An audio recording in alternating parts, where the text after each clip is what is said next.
Broadcasting to you live from the Orion Spiral Arm of the Milky Way Galaxy, the solar system planet Earth, North America, the United States of America, no longer California, Los Angeles, to be pseudo-specific. My name is Brian Engelman. Today is Tuesday, September 23rd, 2025.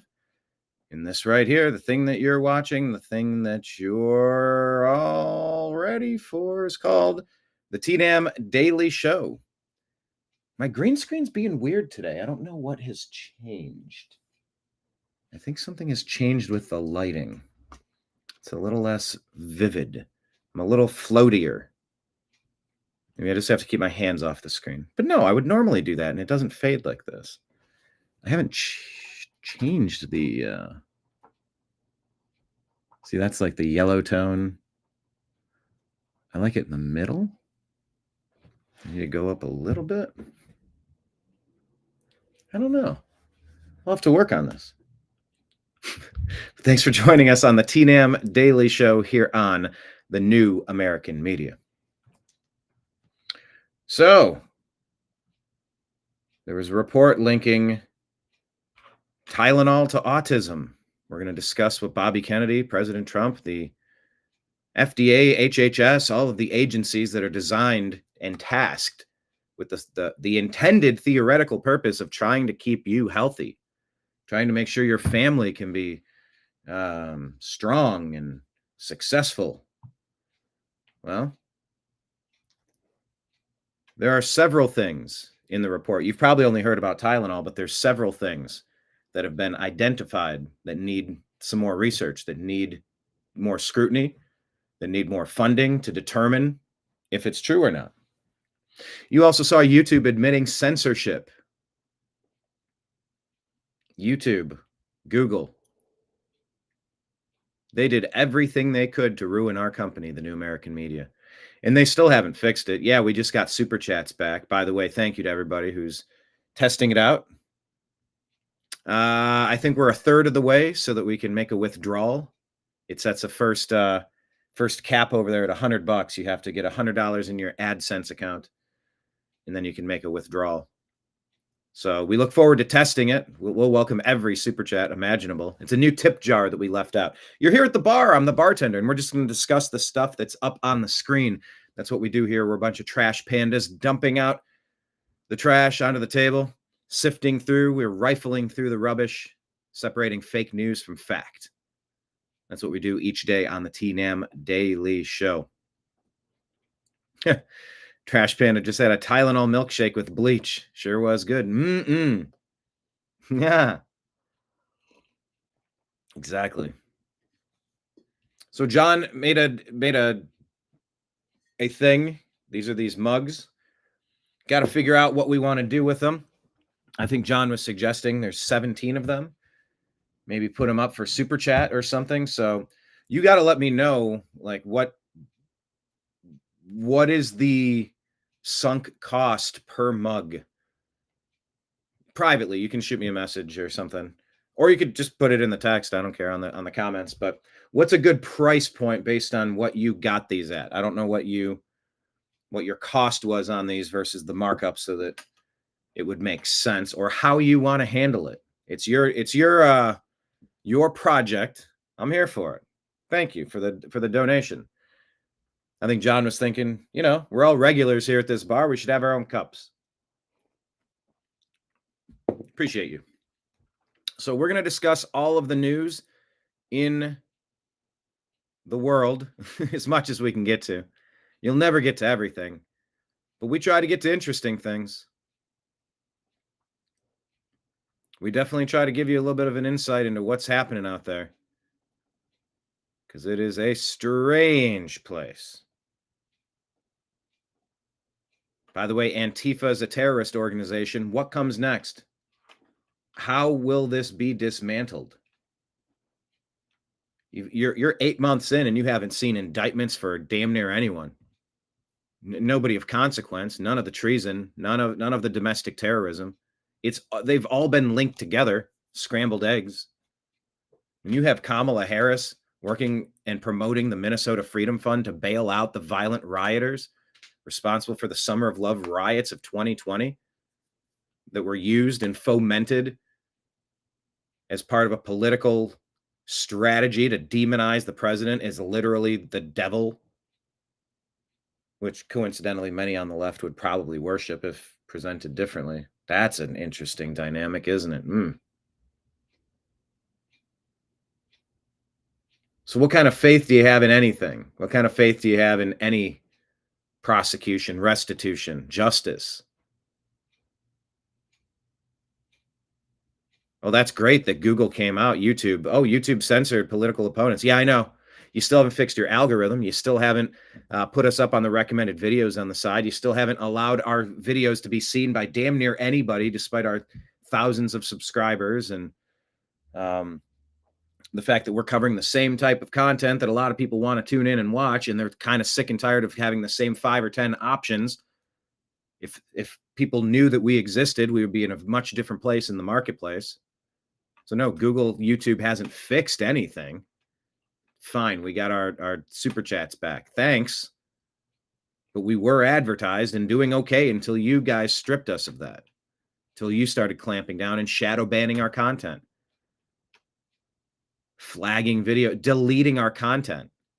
You got a problem with something, you can mute a minute of it if you must. You're just gonna like deplatform the whole video. You're just gonna deplatform the channel. You know, identifying a problem without justice is not justice. There needs to be a restitution. Oh, YouTube, Google, they should absolutely have to pay a class action to the New American Media and everybody else who's been under the targeted attack campaigns of the Obama-Biden deep state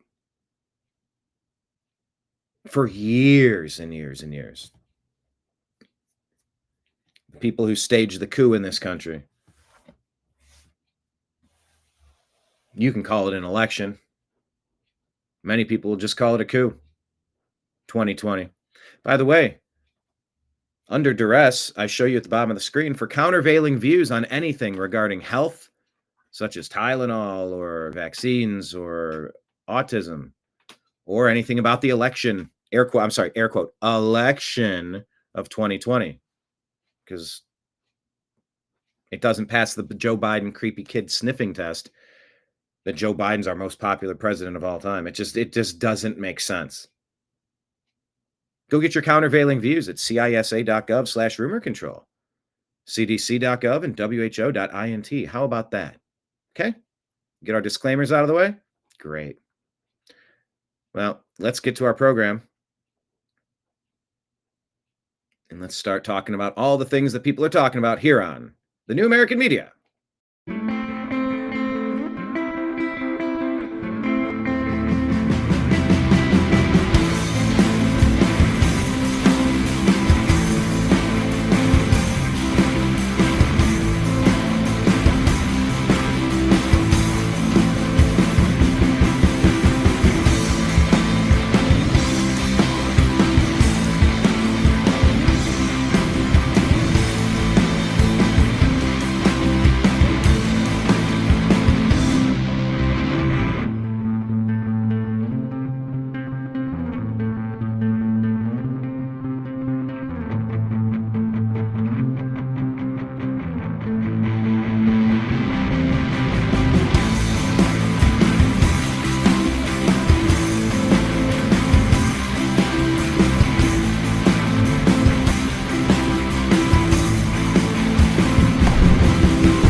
Your guide to the truth, thenewamericanmedia.com.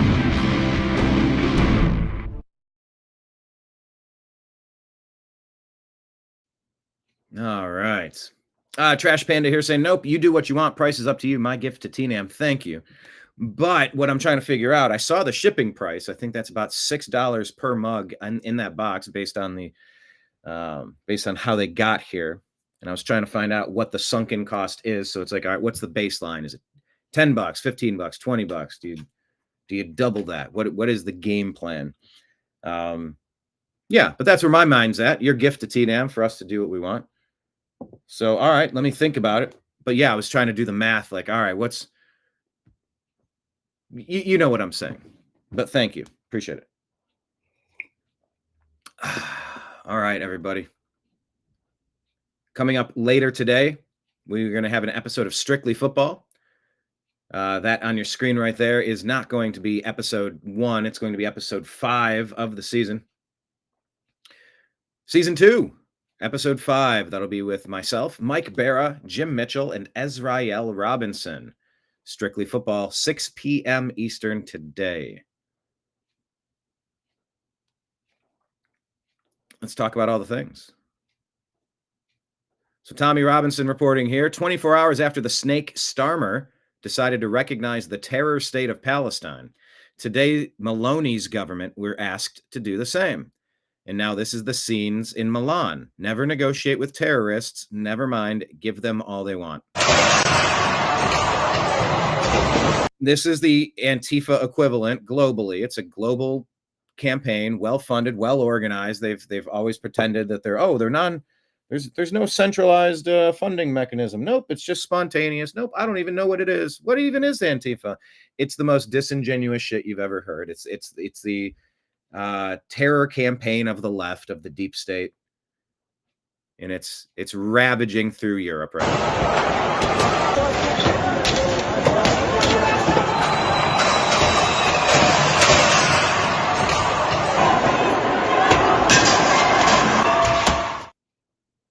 What's that say right there? I got to pause it. Different screen. Hold on. Hamas terrorists murder 3 Palestinians in Gaza for collaborating with Israel in a sick public execution in front of a cheering crowd.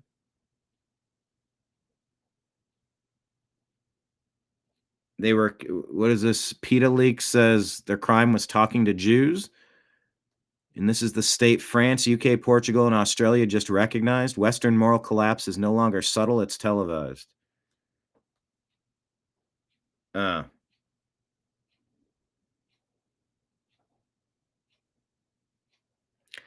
Hamas is publishing images of hostages being held at gunpoint. The text says soon. Ladies and gentlemen, here's your Palestinian state.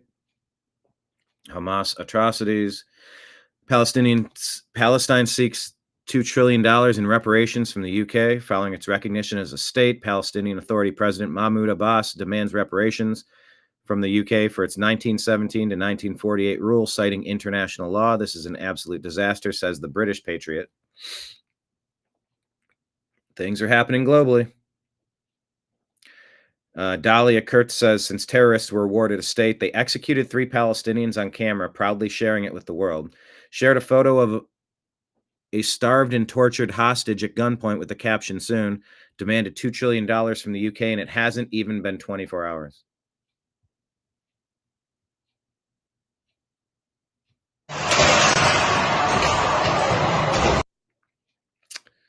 So that's happening. Let's look at the violent mobs in the U.S. now. Sunny Hostin, today on Jimmy Kimmel's firing. She has lots to say on this. But what did she say in 2018? Founders drafted the First Amendment specifically to protect the rights of citizens to criticize the government. When you cross that kind of societal norm, you must pay the consequence. And firing her was the right thing to do. Talking in 2018's Roseanne Barr's firing.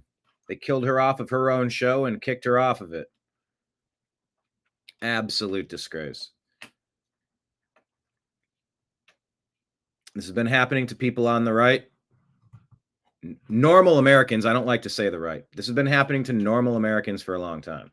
Yeah, I know Roseanne's kooky, and you're allowed to be kooky. You're allowed to, like, I don't even understand the arguments that are happening right now. Jimmy Kimmel, you thought he was fired? Oh, it's like a Halloween movie. He's back, or is he? It's getting interesting. He's back, or is he? I'm thrilled that ABC did it. So she was thrilled that ABC did that. You must pay consequences. Firing Roseanne was the right thing to do.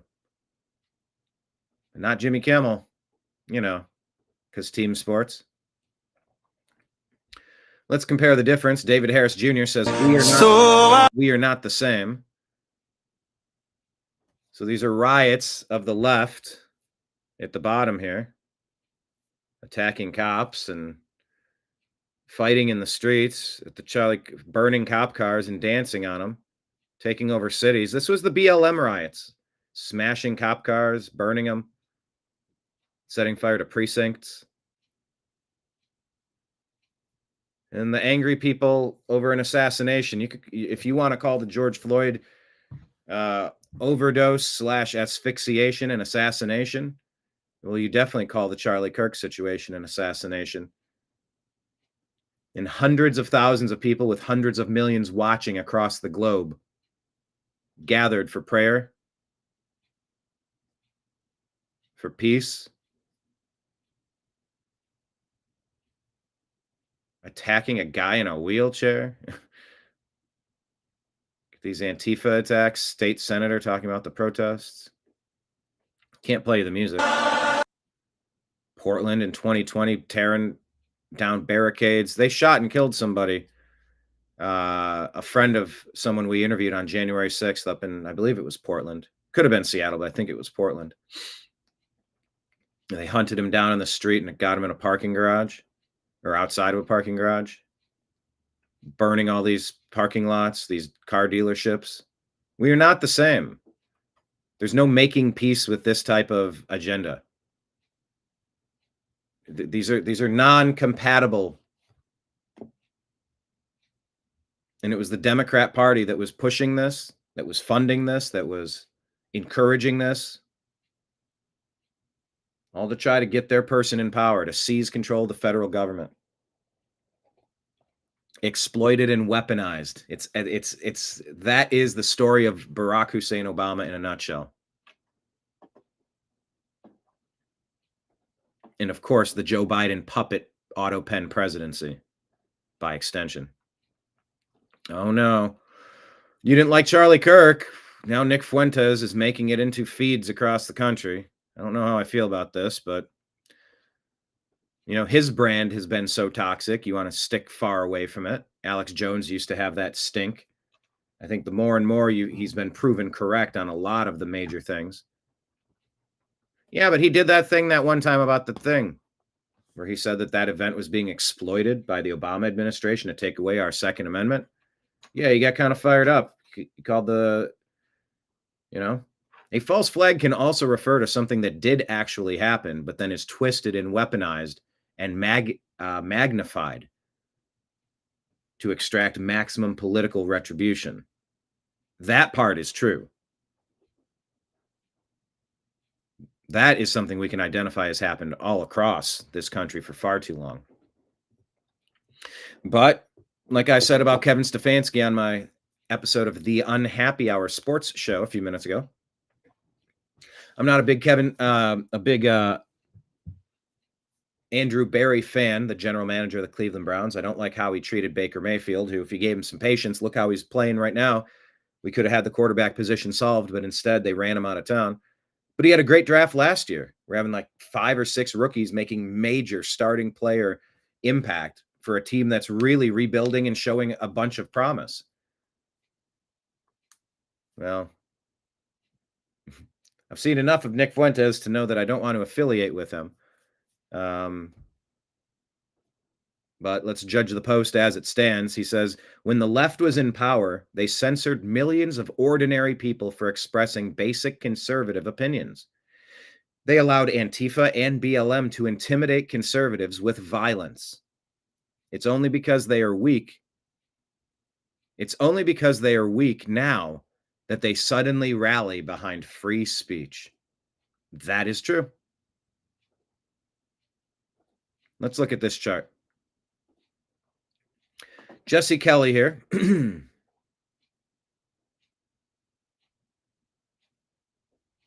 Okay. Got it.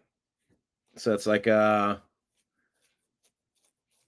it 6 plus 6. So $12 in on them. $12 each. So 25 maybe. $25 super chat people. Maybe. If they were bigger mugs, I'd go 30. If they were even bigger, I'd go 40. I do sell mugs. I do have a reselling thing. I do like to sell mugs. Ask Gary Vaynerchuk about reselling mugs online. Going to garage sales, find them for a quarter, selling them for 30. It's fun. All right. Thank you for that. 5.5. I will remember that. All right. Jesse Kelly here says, let me explain something about the very, very dangerous situation we're in, why we're in it, and why you need to be careful around any Democrats in your life. Look at this chart. Look closely. Let me just make this bigger on the screen. 3 times as many Democrats believe that 3 times as many Democrats believe the Charlie Kirk assassin was a right-winger instead of a lefty, porn-addicted freak who thought he was fighting fascism. 3 times. How is that possible?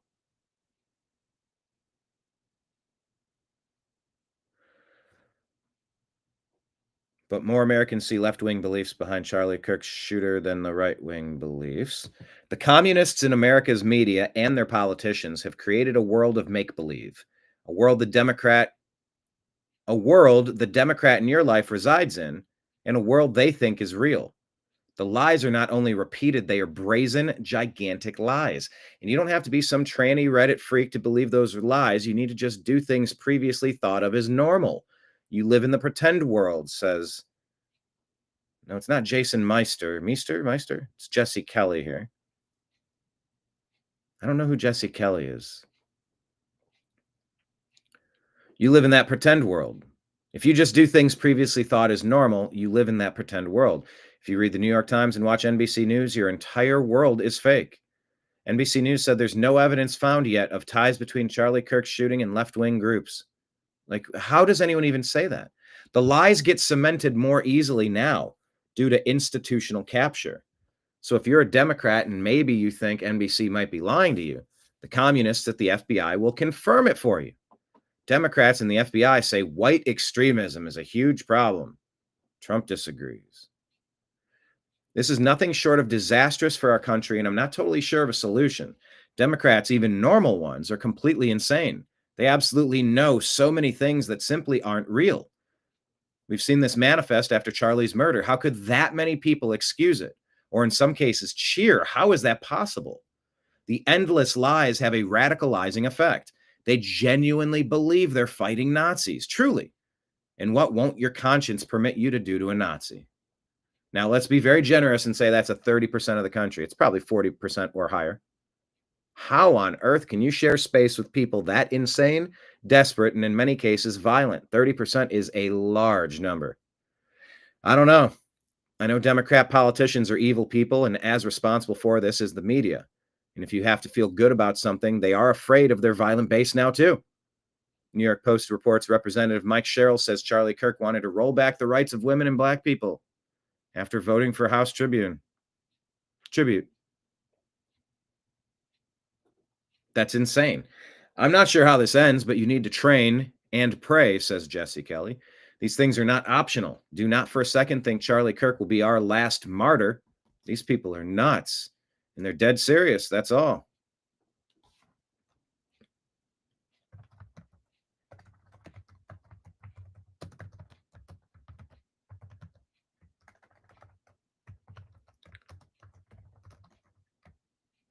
So we put his comment, train, dead serious button. People generally just want to be left alone.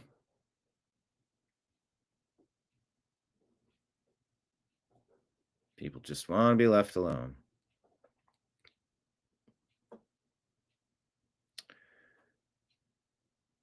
All right, so what is this here? Millennial Republicans shared this. Antifa are chanting no border, no wall, no USA at all. President Trump has designated Antifa as a terrorist organization after the assassination of Kirk. Wasn't it before that? Let me ask Grok. When did Trump designate Antifa terrorist org?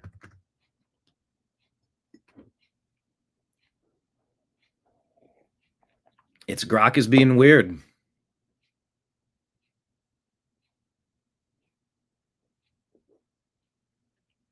Oh, September 22nd. I guess that was just yesterday. I've been reading these reports, trying to figure out exactly what date you can attribute it to, because it's been in discussions for a very long time. Not quite sure why this has been allowed to metastasize this way.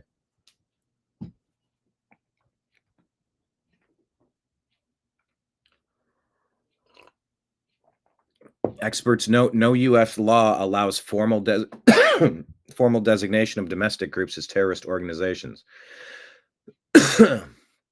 Only foreign ones via the State Department, raising First Amendment concerns. Antifa, a decentral, they always call it decentral. It's not.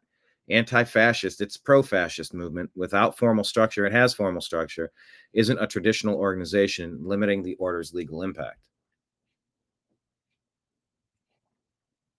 All right, so they're saying yesterday, all their troubles seem so far away.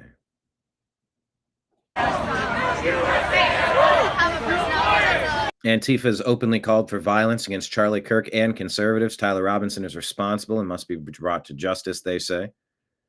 Very few people believe that person acted alone.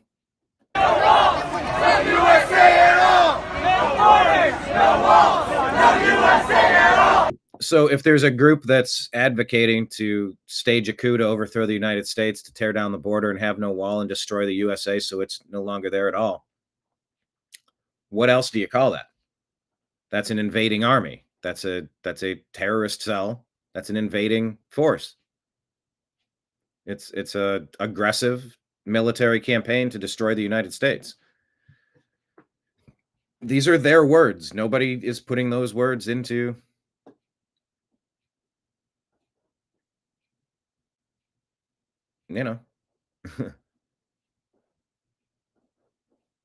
nobody's framing that artificially. This is them being them. And let's take a look at how Americans feel about this. Kristen Sokolov shares this clip from CNN here. Seeing, Donald Trump being underwater, Democrats, and all this guarantees us we're going to fly high in the midterms. Let me tell you, this guarantees you nothing. Look at how unhappy this lady looks. Oh, she looks so unhappy. Harry Enton, chief data analyst. Massive lead for Republicans. Massive.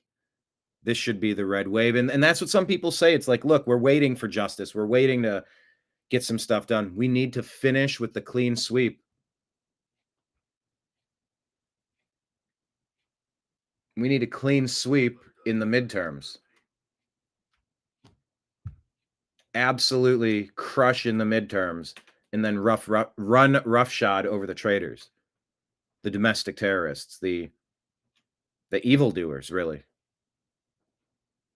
Nothing, because at this particular point, the Democrats are the New Orleans Saints of political parties. What are we talking about? Trust the Dems or GOP more on the economy? Who leads on the economy? Republicans by 7. Immigration, Republicans by 13. How about crime? A big issue for Donald Trump and the Republicans. Look at that. Lead by 20. While we're talking about Republicans having a lead on crime, plus 22 in the polling, John there says, get rid of Bondi. Trump just called Bondi out publicly saying, you need to go. Get the indictments. What are you waiting for? Go. Come on, get on it. What are we waiting for? By the way, I don't see David Band back. Where's David? We got to get David back in here. Or he might be watching and lurking. I don't know. 2 points. So the bottom line is this. At this particular point, the ball... I say so because David every day, he's like, where are the arrests? Where are the indictments? What are we waiting for? There's a really bad group that did a lot of really bad things that are completely illegal, civil liberty violating things. And without justice, like, it's hard to have a country without justice. May be on the ground, but the Democrats have not picked up the ball and running with it. If anything, at this particular point, it's the Republicans who are running with the ball on the top issues, the economy, immigration, and crime. What are we seeing? Donald Trump being underwater, Democrats, and all this guarantees us we're going to fly high in the midterms. Let me tell you, this guarantees you nothing. Guarantees you a red wave is what it's looking like. I got to change my comment.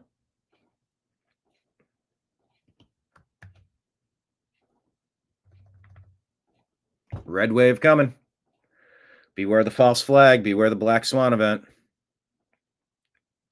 See, you didn't like Charlie Kirk, one of the nicest debaters you'll ever run into. You can disagree with him, but he was polite. He was respectful. A second Fuentes one. There is a void in political punditry and just there's a power vacuum that exists. I fill it the way that I can with my thoughts. But here's Patrick Beck David confronting or having a conversation / interview / interrogation of Nick Fuentes. So here's a trailer for it. Your opinion of me. I'm Middle Eastern, married to a white girl. Or do you think it's better off for America to minimize more of me coming to America? America's no longer America. Mass migration is changing what America is. And I want to conserve what America historically has always been. Well, that's a little bit, that's a little bit harsh. Well, I'm not. There's music that I can't play. He said, well, whatever. Marriages, huh? I would play it, but it's got music. I'd be interested to hear that conversation between those two, is what I was getting at. All right, here's the biggest story of the day. YouTube admits to having censored people during the COVID pandemic and for political reasons. Offers terminated creators the opportunity to rejoin the platform. Yeah, you can stick that up your ass. Restitution. Restitution. A big class action lawsuit for people like our channel. For channels like our channel, companies like ours, creators like me, who have been throttled and discriminated against for a decade and a half, an offer to come back and rejoin the platform. Thanks. Oh, thank you. I can't tell you the thousands of hours that we've spent on your platform, on Facebook, Instagram, Meta, Twitter, to be met with resistance, shadow banning, demonetization, deplatforming, throttling, all of it.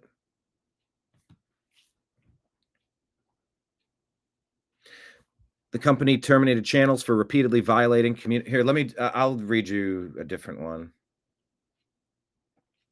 Google admits censorship under Biden, promises to end bans of YouTube accounts of thousands of Americans censored for political speech. Today, thanks to the oversight of Chairman Jim Jordan, Republican, Ohio, by the way, go Indians. I should be very curious to see. I don't know Vivek Ramaswamy's stance on the Cleveland Indians. Should they come back? He's Indian. And he's from Cincinnati. That's in Ohio. Has he ever been asked that question? I'd like to, if someone knows Vivek, invite him on the show. I've reached out.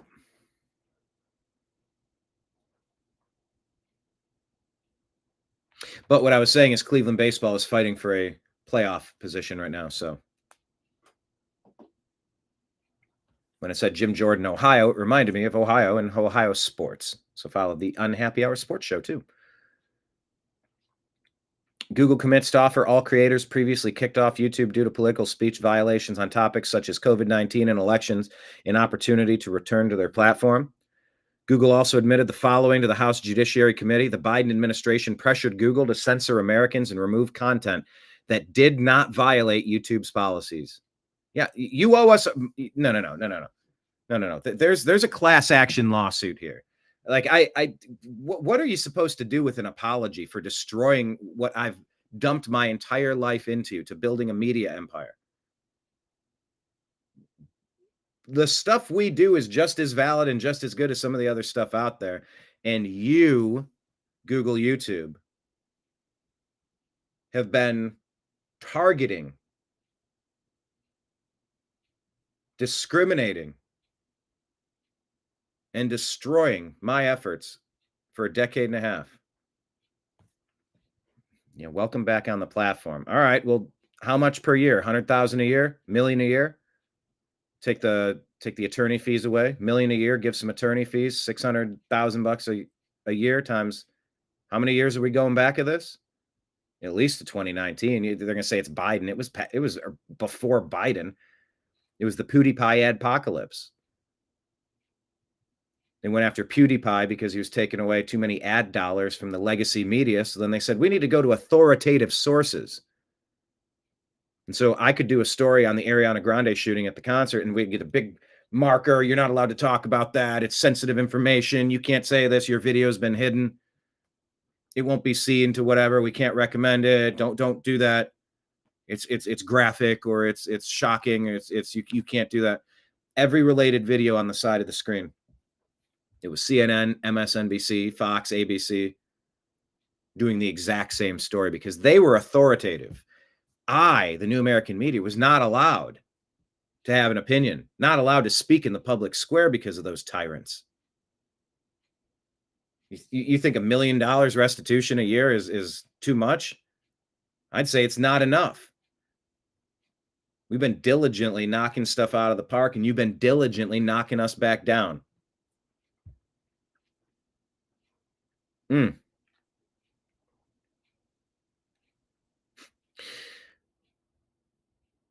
Biden administration pressured Google to censor Americans and remove content that did not violate YouTube's policies. Yeah, that's the other part. And then you'd get something flagged or censored, and you try to have a back and you try to communicate with somebody. There's nobody to talk to at Google. Nobody responds at YouTube. They just ignore you. They don't deem you worthy of somebody to. What was the problem with the video? There was a video that had put a hard strike on our account a few months ago from a year before that. They could never explain what it was, what was said that was so damn bad. They never explained it, not once. They never explained it. And they made you take a re-education video to then potentially pass a quiz to then qualify that maybe that strike can come off your permanent record. Slapping us on the wrist. Don't talk about such things. And then they don't even define what the things are. And if there's a 3-hour video and there's a little clip of something, why don't they just take from 1 hour, 17 minutes to 1 hour, 18 minutes and just blank the screen and say, this part was trimmed out. Click here to skip ahead to where it resumes a minute and a half later. They don't do that. They don't allow you the opportunity for that. No opportunity to remedy alleged issues. Sometimes on the copyright they're allowing you to, but it's still just a hassle. I'm not running a pirated radio station. I'm not putting a motion picture together and I'm lifting your song without paying the artist royalty fees. I'm doing a show and I have fair use authorization to do so. And if somebody has random music playing in the background of a random TikTok video or an Instagram video, that's irrelevant. What's relevant is the conversation happening in front of whatever music that is. If you want to put an advertisement over that particular frame, if for 30 seconds I'm playing something and that's a piano concerto from someone nobody's ever heard of and they haven't sold a copy to anyone, but it is technically copywritten material, advertise it. Put the link there. Don't take down the content. YouTube has been all sorts of screwed up on all sorts of levels for many, many, many years. And it's not just Google, YouTube. My God, the amount of thousands of hours I invested into Facebook thinking there was a future there with all the restrictions and all the ways that they limit your ability to connect with your audience. It's been such a colossal waste of time. That's why there needs to be some sort of recompense. There needs to be some sort of reckoning. Some sort of class action. The Biden administration's censorship pressure was unacceptable and wrong. Public debate should never come at the expense of relying on authorities. I think there was a typo there. The company will never use third-party fact checkers. Yeah, they're not third-party, they're Democrat-driven. Europe's censorship laws are targeting American companies and threatening American speech, including the removal of lawful content. These major admissions come after Chairman Jordan's subpoena to Google and a years-long investigation into the company.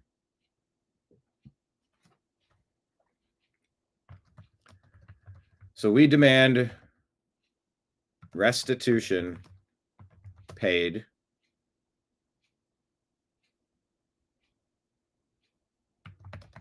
for the 14 years of social media censorship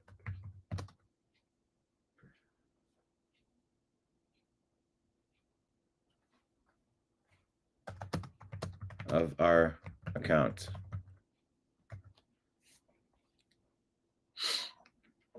We need restitution. It's fine to point it out, but we need more than that. All right. Here's a story. What is this? Detention center ambush suspects. Alvarado officer was shot in the neck and detention staff were fired upon with dozens of rounds. They found AR-style rifles, radios, body armor, and a signal jammer in the suspects' vehicles. Dallas, 9 firearms and a person wanted in connection with the shooting, a transgender named Autumn Hill, according to charging documents. Other residents released without charges. 10 days later, authorities arrested Benjamin Song, a Marine reservist turned anti-fascist activist, and charged him with firing one of the weapons recovered at the scene. So Apple Lamp says 11 people have since been charged with attempted murder and terrorism-related offenses, 3 others aiding in their escape or concealing evidence. Inside a house in Dallas, officers discovered all of that stuff.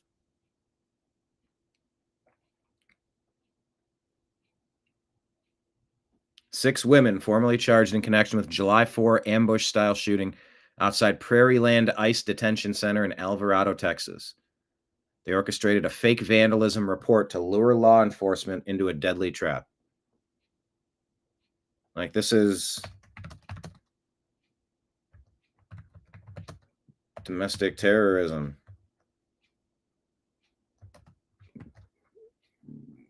What comes next? I mean, what are you supposed to do?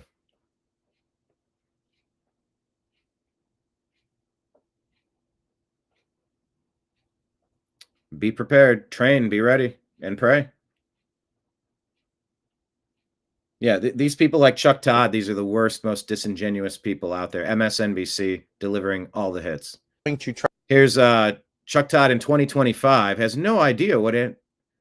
No idea. But then in 2017, take a look. Try to create a new classification for anybody on the left who opposes Trump as somehow a member of Antifa and a terrorist. Yes. Like, this is coming. Yeah. Who is that? Yikes. And I don't think we are fully now. I don't think there's any the problem. Like, I don't even know what Antifa is. I know what the definition of Antifa is, and I know what the word means, but it's not a group. There is no group. No. Mark Bray, you are writing this book, Antifa, the Anti-Fascist Handbook. Explain this movement and its roots. Mark Bray is a dark. Yeah, doesn't even know about it, but he hosted the Antifa professor who wrote the Anti-Fascist Handbook. So disingenuous. All right, we got Miss Muckraker with a batch of stories here. The Federal Reserve is among the foremost drivers of inequality in America, U.S. Treasury Scott Bessent has said. That system is not long for this world, it seems. Unusual Whales reported that. Ms. Muckraker says the Federal Reserve was created by the Federal Reserve Act, signed by President Woodrow Wilson in 1913, with key contributions from Nelson Aldrich, Paul Warburg, and Carter Glass. The Federal Reserve, created in 1913, undermined the U.S. Republic by centralizing monetary control in a quasi-private institution, reducing Congress's constitutional authority over money and giving unelected bankers significant influence, thus weakening democratic oversight. Yeah. And you know how much they've devalued our dollar by? How much they've stolen from us? It's disgusting. Here's a whole rundown of John Rockefeller from 1839 to today. Rockefeller family had an indirect connection to the Federal Reserve's creation through their influence on banking, particularly via National City Bank and ties to J.P. Morgan's network, which helped shape the 1910 Jekyll Island meeting. The Rockefeller family, through entities like the Rockefeller Foundation, collaborates on lobbying efforts with groups like the Hewlett Foundation, Gates Foundation, and coalitions such as the Global Energy Alliance and Economic Opportunity Coalition, focusing on climate, equity, and policy reform. Historically, they were linked to J.P. Morgan and Nelson Aldrich in banking and monetary policy. Ms. Muckraker says the White House has put out a statement saying there are no plans to arrest sanctuary city mayors or sanctuary state governors. Well, how do you get it to stop then?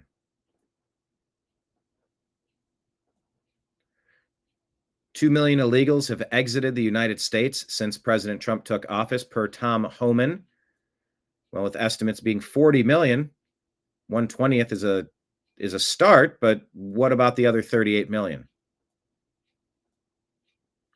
Breaking, President Trump says the Amish have essentially no autism. End quote. Ms. Muckraker says autism prevalence among Amish children is approximately 0.37, which is 1 in 271, as found in a 2010 study screening 1,899 Amish children in Ohio and Indiana. This compares to the 2023 U.S. national rate of 2.78, which is 1 in 36. 1 in 36 compared to 1 in 271. Almost 100 times difference, 80 times difference, 90 times difference. 90 times different. This meme, what kind of autist are you? Tylenol or vaccination? Or water? Or whatever they're spraying in the sky, or whatever the ticks are biting you with? President Trump also said there is no reason to give newborn babies Hep B vaccines. Hep B is an STD. The Hep B vaccine uses a recombinant surface antigen, HBsAg, to stimulate the immune system, prompting B cells to produce anti-HBs antibodies, HBs antibodies, and T cells to form immune memory. Eric Daughtry says, holy crap, President Trump just went berserk at the United Nations for funding mass migration and thus destroying Western civilization. I'll give you that video. I have the video in the stack. Yeah, I'll just skip to it because I have that. Breaking, the U.S. Secret Service dismantled a network of over 30 SIM servers and 100,000 SIM cards in the New York area capable of crippling telecom systems with mass texts, jamming cell towers, or enabling anonymous attacks. What the hell? The operation, uncovered just before the UN General Assembly, prevented potential disruptions during the gathering of nearly 150 world leaders. No specific threat to the event was confirmed, and investigations continue to trace links to foreign actors and U.S. criminal networks. Ms. Muckraker says, if you ban abortions, they will just happen illegally. Also, Democrats, if you ban guns, we will be all safe. We will all be safe from gun violence. Ms. Muckraker says, once upon a time, there was a nation called Persia. They gave shelter to 4,000 Muslims. 100 years later, every Parsi was wiped out. Today, that nation is Iran, an Islamic state. Just thought you should know. Islam doesn't work in natural society. It's an infectious disease of the mind. Well, people ask, is there Islam? Is there radical Islam? What is the difference? And I was thinking about it because Christians are called to be missionaries, to go spread the gospel, go spread the word of Jesus Christ, Lord and Savior. Christ is King, right? But they're not mafia. They won't attack you and destroy you, take over and subjugate you if you don't buy what they're selling. They move on to the next person and they keep talking. Whereas Islam, through Sharia, it's a military conquest. It's a plan to take over and change and force subjugation. You must do this or else. It's mafia. It's a mafia tactic. I don't know what it means to say moderate Muslim, radical Islam, if the plan is to conquer the globe in a caliphate. Christianity is to like witness and attest to these are the things I believe, and here's why it's important to me, and here's what was said, here's what the good book said, and here's the point of that, and wouldn't it be great if you gave your life over to Jesus Christ? And it's a sales pitch. If the answer is no, you don't burn things down. You don't attack the people that said no. But in this post from Miss Muckraker, they're talking about Persia. It was turned into an Islamic state of Iran. And there's pockets of that's what's happening all across Europe. It's not an attempt to slowly assimilate into the current culture. It's an attempt to get into that culture, dominate it, overrun it, and install your own culture. It's an overthrow of Europe. It's a religious overthrow of Europe that they're attempting right now. And it's part of the plan that's being attempted all across every sovereign nation. This mass migration, it's not a crisis. It's not a thing. It's been funded. It's been an attack. Military-aged men into sovereign nations. That's where we find ourselves. Look at New York. What's New York thinking about doing? What's going on up in Minnesota? What's going on in Columbus, Ohio? What's going on in pockets of Texas? It's not assimilation. It's invasion. Immigration without assimilation is invasion.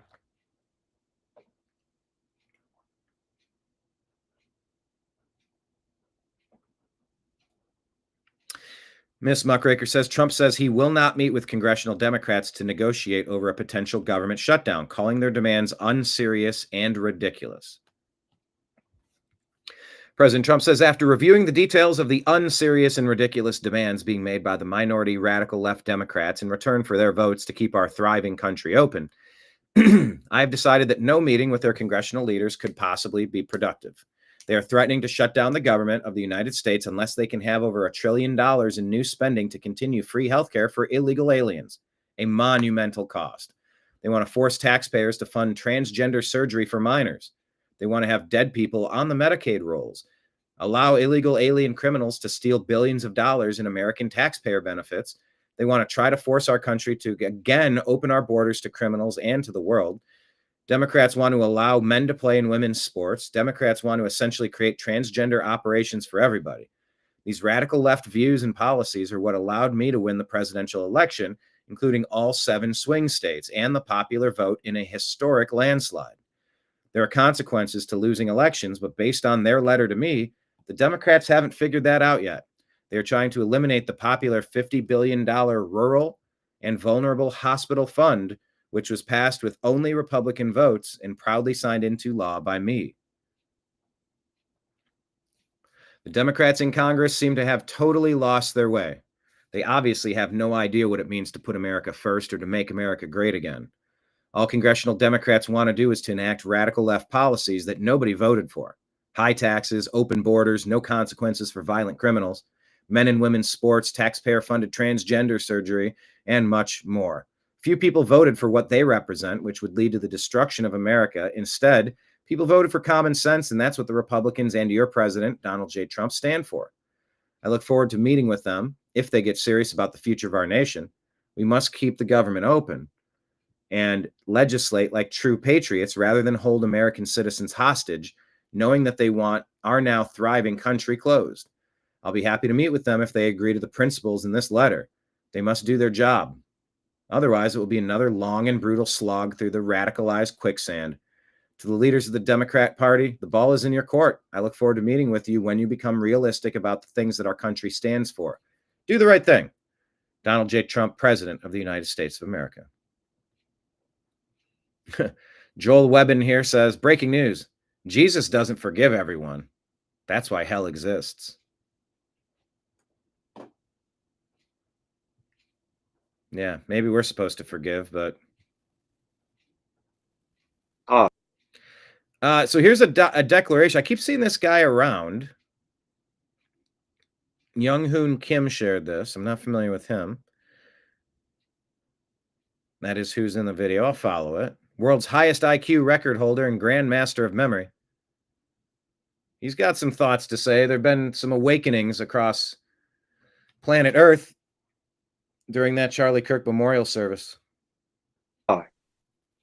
As the world's highest IQ record holder and a Grand Master of Memory, I proclaim today, I will plant churches in every corner of the world, declaring Jesus Christ as Lord, in honor of Charlie Kirk. So he's saying, if that was a little tough to hear, he said, I will plant churches in every corner of the world, declaring Jesus Christ as Lord in honor of Charlie Kirk. And people are reimagining, re-examining how they're spending their lives and where their priority lands and what they're doing with plans for family, with career, with faith, with all of it. It's all up for reconsideration. You can check out his whole video if you like.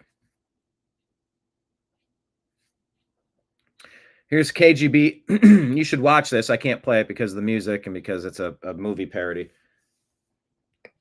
But it's pretty good. Whoever made this one, you should watch it. It's about the Matrix. It's on our Instagram feed. Right before KGB agent Yuri Bezmenov, who I'm going to play for you now. What's going on with Antifa and what is this radical plan? Well, it's been going on for a little bit. You see, the useful idiots, the leftists who are idealistically believing in the beauty of Soviet socialist or communist or whatever system, when they get disillusioned, they become the worst enemies. That's why my KGB instructors specifically made the point, never bother with leftists. Forget about these political prostitutes.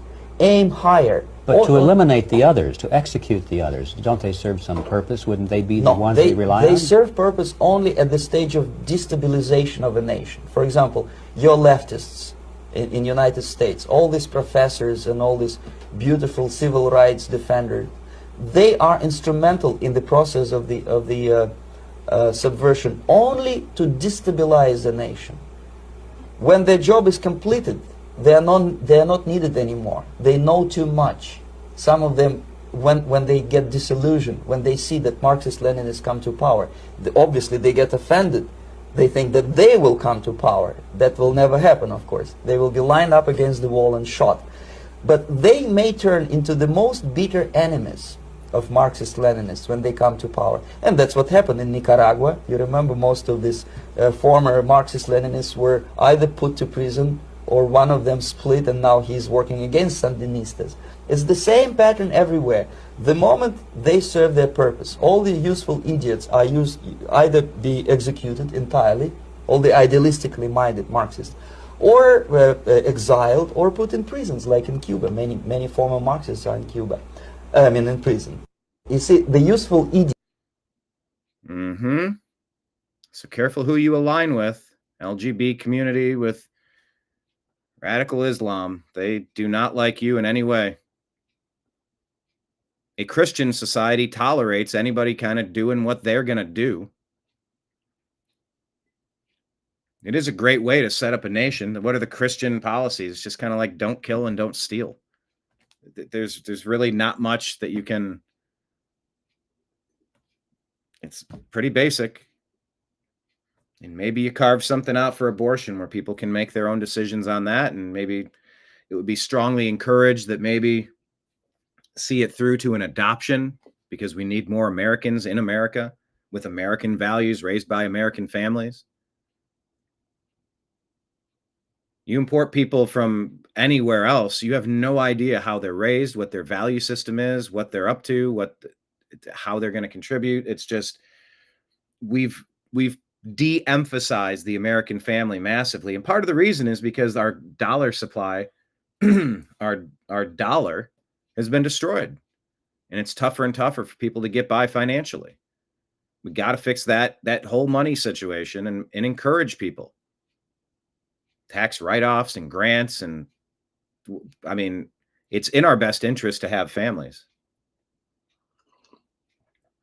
I actually had a dream today. I'll keep that one to myself for a minute, but look right here on that same. I can't do it that way. Charlie Kirk made a post: get married, have children, build a legacy, pass down your values, pursue the eternal, seek true joy. Eventually, we will replace the nihilists. Yuri Bezmenov, when he's talking about the useful idiots, I mean, we've really given I don't think we've been prioritizing things in the right way as a nation. Now we don't have replacement rate birth rates, and too many people that are not from here have invaded here haven't properly taken the time to assimilate and join the culture, rather trying to invade and change the culture. That's not allowable. That's not acceptable. And President Trump agrees. Take a listen. This is President Trump confronting the United Nations for financing this planned invasion. In 2024, the UN budgeted $372 million in cash assistance to support an estimated 624,000 migrants journeying into the United States. Think of that. The UN is supporting people that are illegally coming into the United States, and then we have to get them out. The UN also provided food, shelter, transportation, and debit cards to illegal aliens. Can you believe that? On the way to infiltrate our southern border. To the people that say there's no difference between the Republican Party and the Democrat Party, I get what you mean on some level, but come on. Tell me this isn't night and day different from what Biden was doing with Mayorkas and everybody else and Obama, Soros, the NGOs, the human trafficking, the drug trafficking. Tell me this is the same. This is not the same. This is not the same.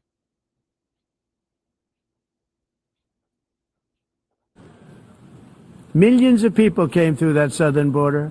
Just a year ago, millions and millions of people were pouring in, 25 million altogether over the 4 years of the incompetent Biden administration. And now we have it stopped, totally stopped. In fact, they're not even coming anymore because they know they can't get through. But what took place is totally unacceptable. The UN is supposed to stop invasions, not create them and not finance them. That's absolutely what this is. The quote we made, immigration without assimilation is an invasion. In the United States, we reject the idea that mass numbers of people from foreign lands can be permitted to travel halfway around the world, trample our borders, violate our sovereignty, cause unmitigated crime, and deplete our social safety net. We have reasserted that America belongs to the American people, and I encourage all countries to take their own stand in defense of their. I see it. I'm not mentioning names. I see it, and I can call every single one of them out. You're destroying your countries. They're being. I love the Trumpian thing that he does. He'll say, and I'm not going to name names, but I'm looking at it. I'm looking at it. You're destroying your countries, like you, France, like you, Germany, like you, Spain, like you, Italy, or whatever. Although Maloney, I think, is one of the good ones over there. Trump has a way of saying, now I'm not going to say, also, now I'm saying it, and jumps right into saying it. It's kind of wild. Being destroyed. But they are. They're destroying all across Europe. They're allowing their nation to be invaded and changed, radicalized. Why are you putting up with this? Hit reset. Anyone that came here in the last 5 years, it's time to go back to where you came from. Europe is in serious trouble. Big trouble. They've been invaded by a force of illegal aliens like nobody's ever seen before. Illegal in 2020. Having somebody that will represent common sense in front of the UN is very important. All right. The Rooted Wings account says they listened to the whole autism conference early this morning, and Tylenol wasn't the only thing spotlighted as a potential culprit. Yes, Tylenol, acetaminophen, announced correlation between prenatal acetaminophen exposure and increased risks of autism and ADHD, notably in the second and third trimesters. Under duress, countervailing views on health and elections are now scrolling at the bottom of your page.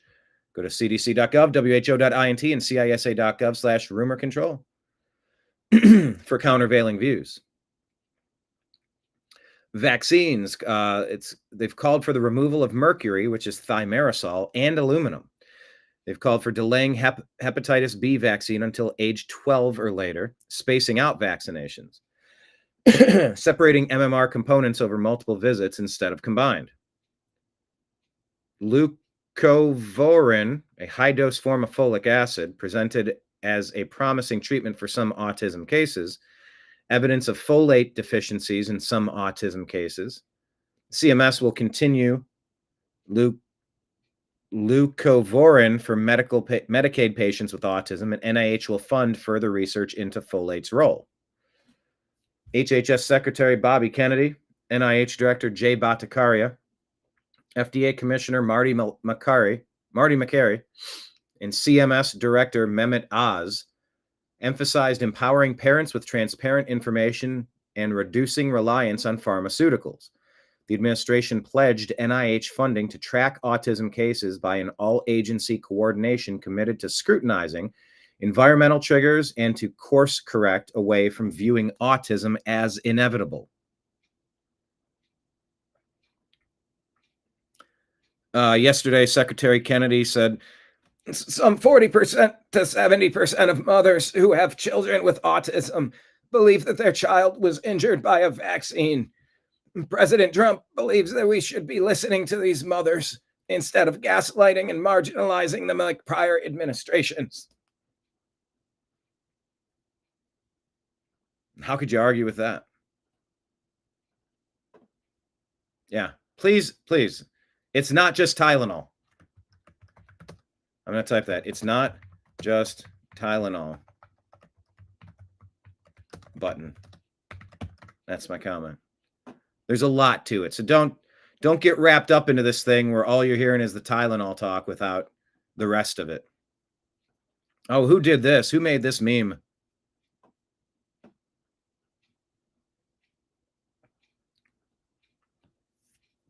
So remember when President Bush had his advisor come in and whisper into his ear while he's reading to school children?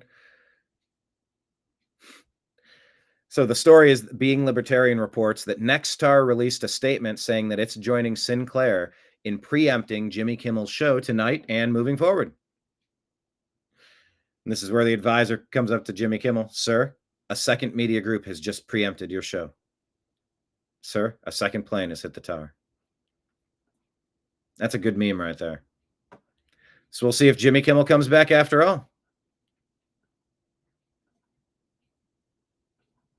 President Trump had a lot of stuff to say. When your prisons are filled with so-called asylum seekers who repaid kindness, and that's what they did. They repaid kindness with crime.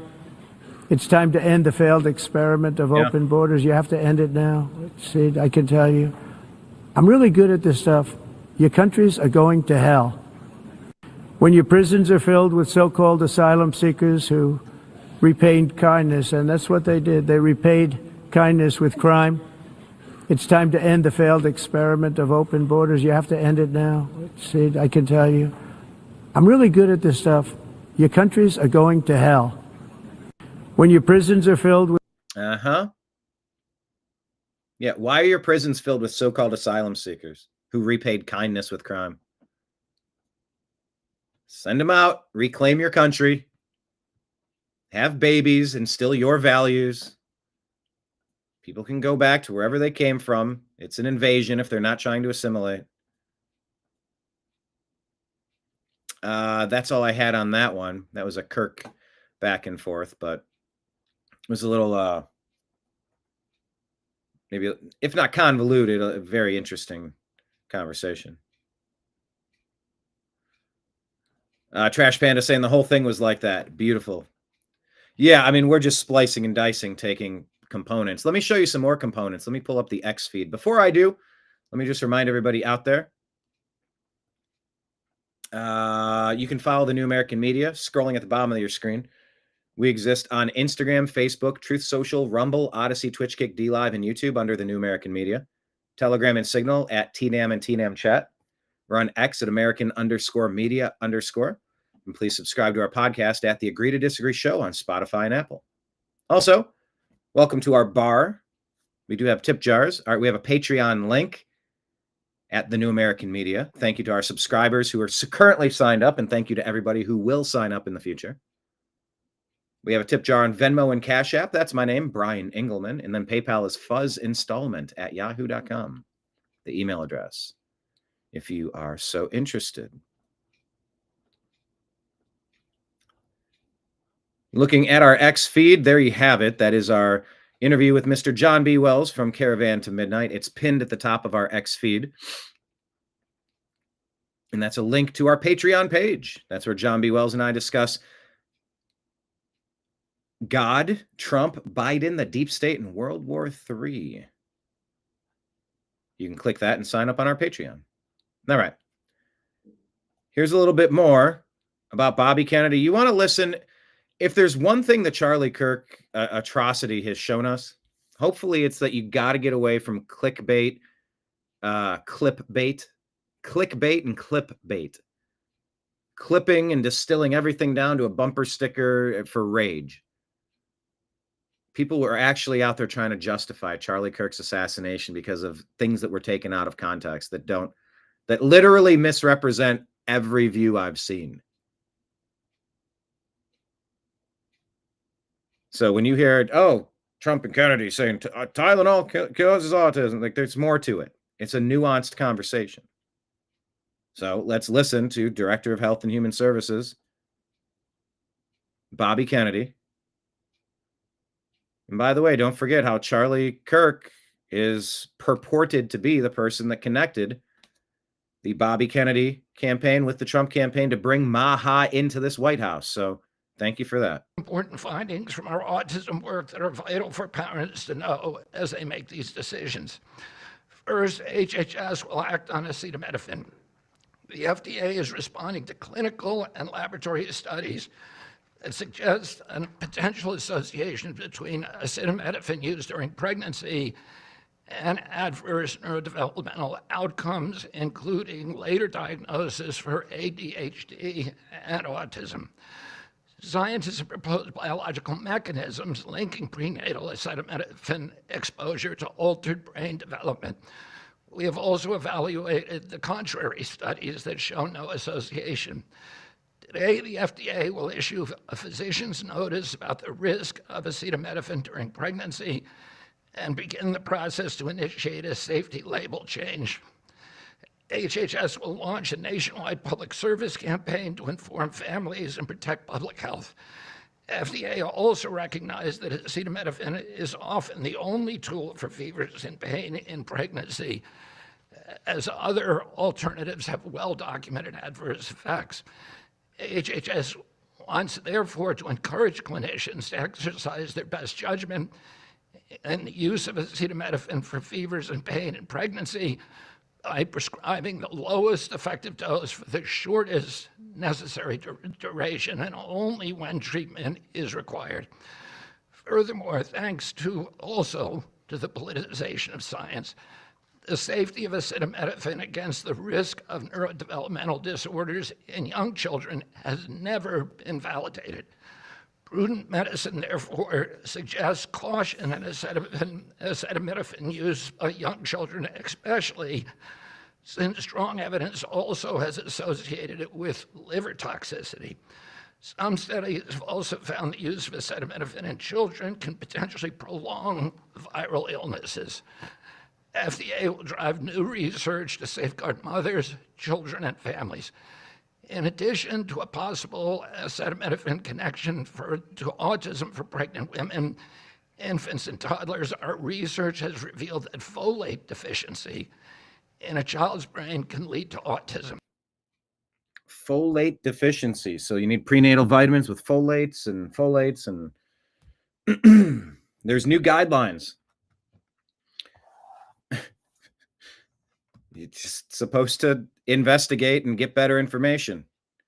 Here's Dr. Marty McCary. There's new hope for autism. This is Laura Ingraham. The president really came down hard on stay away from it if you can. But then in the guidance, you're going to say if there is no other alternative for bringing down a fever, correct? If it's really high, then it's worth the cost benefit. But, of course, critics are saying you're endangering women by putting out this advice. And what if they spike the fever and then it's a nightmare? He said there are exceptions. But I think what we're doing is we're trying to say we want to take this problem head on. This is Dr. Marty McCary. We also released today information about a new label change. We're going to approve a treatment for kids with severe autism that have an antibody or a deficiency of folic acid in the brain. Maybe 20 to 50 or 60% of all the kids with autism have a blocked receptor in their brain that's not allowing their folate, that is their vitamin B9, to get in the brain and for those nerve cells to develop normally. And this medication, leucovorin, bypasses that receptor. And there are incredible stories from doctors of seeing dramatic improvement. So we've got good news and we've got this warning. I mean, isn't this what you want? You want better information? Some people do. Shockingly, you're not going to have to look very far to find people who don't. Here's Dr. Oz talking about this on Fox. The study and the other one that he mentioned were both reviewed in this analysis by Harvard, and the dean of the School of Public Health there actually sent a statement that we were able to use at the press conference today. And again, he looked at everything. And I'll give you two highlights. The first is that he stands by the data that they've analyzed. It's high quality, academic, no vested interest. None of these, paired sibling studies. There are a few dozen people trying to analyze. That's very difficult. The other thing he said was that he actually would be, he would consider this importantly when he was trying to give advice to a mother or to a child that he was related to. So I think if you take a step back, the real historic reality of today was a very passionate president said enough is enough. We have gassed at women too long. There are problems with autism in this country. It's not just a measuring issue. And so he demanded that we break down the silos between me at CMS, Marty at FDA. Okay, hold on. They said it was a measuring issue. No. It's not that there's a huge spike in autism. It's just that they're measuring it better. No, it's always been there. And it's like, it hasn't always been there. No, it's not. Not like this. I mean, we can remember growing up and the number of people that were in our classes and in our families compared to today. It's not the same. Said enough is enough. We have gassed at women too long. There are problems with autism in this country. It's not just a measuring issue. And so he demanded that we break down the silos between me at CMS, Marty at FDA, Jay Bhattacharya at NIH, and Secretary Kennedy, also undaunted, will not be stopped. I don't care what. There's no political benefit of today. No, this is not. This doesn't help anyone. Yeah, like if it's not true, it doesn't help. It makes everybody look You're bad. losing So why would you donation- do it? Yeah. Who would benefit? Who would benefit if this stuff was untrue? There wouldn't be a benefit if this stuff wasn't true. My point here. So for that all to happen and for us to this kind of alacrity bring to the forefront something that was known of last year, a prior administration could have taken steps. This most recent paper came out at the end of August, but the data was based on years of work. We have to take autism and their mothers of these children seriously. It destroys families at times, and we can't afford to have any more children without. President didn't want to wait another day. He demanded it. Yes, they're pushing that out. China help Americans. Eric Dachi says, just in, to stick it to Trump and RFK Jr., liberal women who are pregnant are now posting videos on social media of them downing Tylenol. I believe in science and not someone who has no medical background. That's what that says over top of it. Well, that's a bold strategy. I told you, if the president came out and said, oh, we're going to have great weather in the Rose Garden today for the press conference, I look forward to seeing you out there. The media would show up with umbrellas and galoshes, rain jackets, slickers.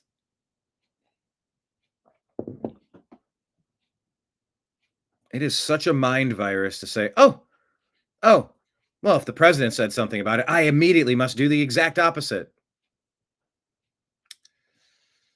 It's a bold strategy.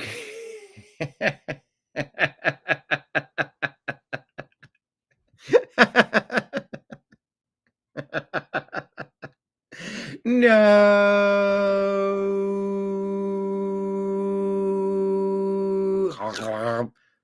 Tylenol.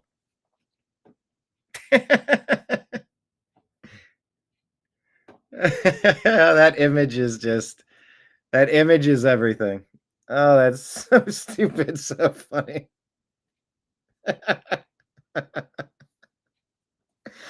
Oh, I love it. It's so funny. Okay, let's listen to this lady, kind of Anna Matson, political and market researcher, independent podcast host, Might have heard the name, but I'm not familiar with her. But let's break down what Maha had to say yesterday. People keep saying that they never took Tylenol and yet their kid is still autistic as a way to say that this is all misinformation. Or saying that they did take Tylenol and their kid is just fine. Here's what you need to understand. Smoking is linked to lung cancer. Is it the only thing that causes lung cancer? No. Does smoking 100% guarantee that you're going to get lung cancer? Also no. So wouldn't it be reasonable to think that Tylenol is the same way? That Tylenol is linked to autism, but it's not the only thing that causes autism. And Tylenol doesn't guarantee autism. Just because Tylenol isn't linked to autism 100% of the time doesn't mean we should dismiss this. Any drug you take while pregnant does cross the placenta and goes into your baby. It's also interesting because moms are told to stay away from other pain relievers, but I don't see big outlash over that. Shouldn't you be more upset that there hasn't been a warning label on the box about this for so long? Doctors have been telling you that it's safe. Go ahead and try to gaslight that this is somehow the fault of this administration and not everyone else that came before them that refused to tell you the truth. But as always, let me know your thoughts about this and make sure you're following me for more. People keep All right. That's fair. Sassafras says, last time we had to warn them not to eat Tide Pods.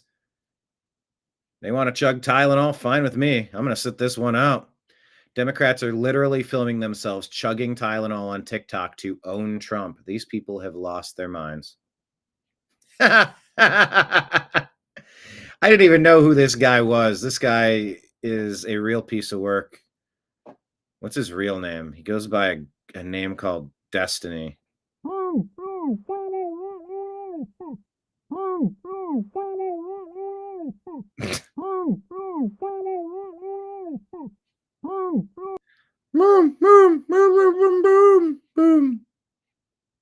Chugging Tylenol.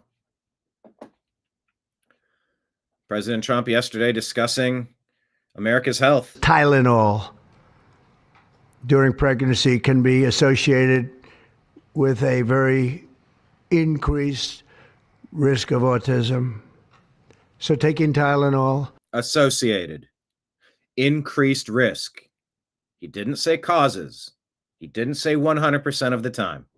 Please, if you're going to try to repeat and condense and explain to others, don't do it the wrong way. Don't misinterpret. Don't take this stuff out of context.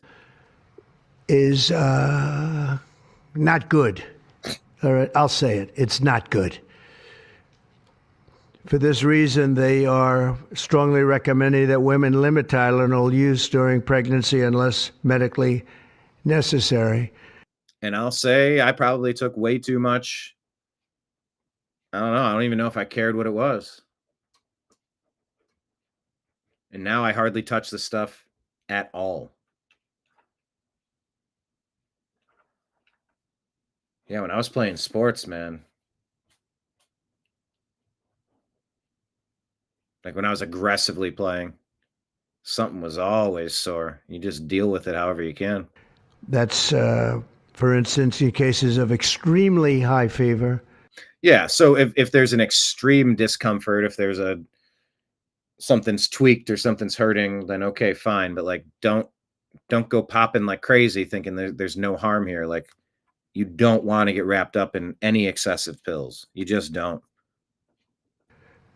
That you feel you can't tough it out, you can't do it. I guess there's that. It's a small number of cases, I think. But if you can't tough it out, if you can't do it,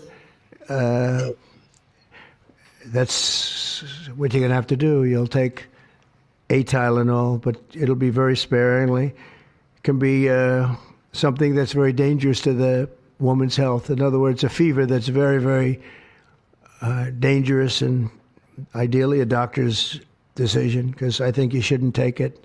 And you shouldn't take it during the entire pregnancy. They may tell you that toward the end of the pregnancy, you shouldn't take it during the entire. And you shouldn't give the child the Tylenol every time he's born and he goes and has a shot. You shouldn't give a Tylenol to that child. All pregnant women should talk to their doctors for more information about limiting the use of this medication while pregnant. So ideally, you don't take it at all. But if you have to, if you can't tough it out, if there's a problem, you're going to end up doing it. So how do you feel about all this? Do you feel like it's clear messaging, or do you feel like it's dangerous misinformation? Are you happy that they're putting this stuff out there, or do you wish he'd just keep his mouth shut? Type it in the comments.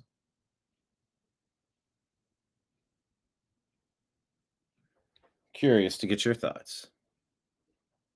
They said Trump is bucking a multi-billion-dollar big pharma company and advising the American people against Tylenol. I didn't press play. That just did that on its own. Against using Tylenol during pregnancy, when it would be normally used most. When is the last time a president did something like this? Incredible. Steve Bannon has thoughts. Watched a lot of President Trump. We've watched a lot of candidate Trump. We've really been, I guess, with President Trump since 2015. I think that was one of the most important sessions I've ever seen for the President of the United States. Remember, today we were talking that this was, with Mary Holland, this was going to come up, and, we didn't know when the report was coming out. It was a slow walking report. President Trump just dropped bombshell after bombshell. That is going to be studied in years to come. In an hour, he went through and just eviscerated. I think Big Pharma, although at the end, say he's a huge supporter of vaccines. I don't know if that was my initial takeaway. One takeaway I did write down on my number 2 pencil was do not take Tylenol, which he said about 50 times. I can imagine they're getting a lawsuit ready right now. He said there's no ADHD. This was incredible. Incredible. So it was historic. Let's see if Nimbus wants to come up. Wants to join the show, maybe? Hi, bud. Well, just sit here for a minute. Here. Okay, he wants to get over there. And you go over there, bud. Say hi to Nimbus. Yeah, we need to know. Spill the beans. They've been killing us off for years. Oops, need to change this back. Okay, Nimbus, hi. When Nimbus shows up, he shows up. He gets right in the middle of what you're doing.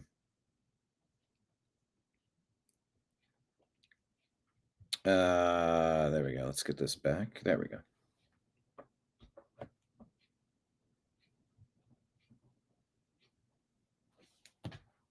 Where's the okay, there you go. A historic day. Being Libertarian wants you to know nobody is saying Tylenol is the cause of autism. They're saying it's potentially a cause. Dismissing this advisory because of politics is dumb when the studies from major universities that found a link are very much not Trump allies. So let me read out what the White House said, the Autism Action Plan. I know you got some of those, but let me just buzz through them. FDA will issue a physician notice and initiate a safety label change on acetaminophen. Research shows a potential association between acetaminophen use during pregnancy and adverse neurodevelopmental outcomes. Prudent use is needed during pregnancy and for infants and toddlers. HHS will launch a nationwide public service campaign to inform families and protect public health.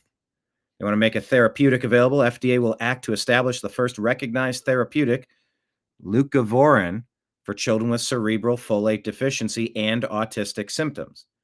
Following FDA's action, state Medicaid programs will be able to cover leucovorin for autism spectrum disorder. NIH will launch confirmatory trials and new research into the impact of leucovorin. Increase research investment through the Autism Data Science Initiative. NIH will fund 13 projects totaling more than $50 million investment to transform autism research. These things sound good. Amy Tree says Trump wasn't imagining things about Tylenol and autism. There was a meta-analysis released by Harvard School of Public Health last month, which came to that conclusion. It would be nice if the media would stop treating him like a retarded freak in response to their own ignorance. Harvard, using acetaminophen during pregnancy may increase children's autism and ADHD risk. When children are exposed to acetaminophen, also known by the brand Tylenol or paracetamol, during pregnancy, they may be more likely to develop neurodevelopmental disorders, including autism and ADHD. Researchers analyzed results from 46 previous studies worldwide that investigated the potential link between prenatal acetaminophen use and subsequent NDDs in children. A rigorous, comprehensive analysis supported evidence of an association between acetaminophen exposure during pregnancy and increased incidence of NDDs. Oh, there you go. But Donald Trump's claim about pregnant women and autism is not only unfair, but terribly dangerous. Based on what? Marin Porter, author. With RFK Jr. behind him, Trump pushes an unproven link between Tylenol and autism. That's a Harvard study of 46 studies. Washington Post, as Trump ties Tylenol to autism, doctors raise alarms. Trump asserts unproven link between pharmaceutical and autism, urges parents to delay vaccines. Michael Koziel. So what about the Harvard study? Using acetaminophen during pregnancy may increase children's autism and ADHD risk. August 20, 2025. J. Lau. So be careful of cancel culture and clickbait culture.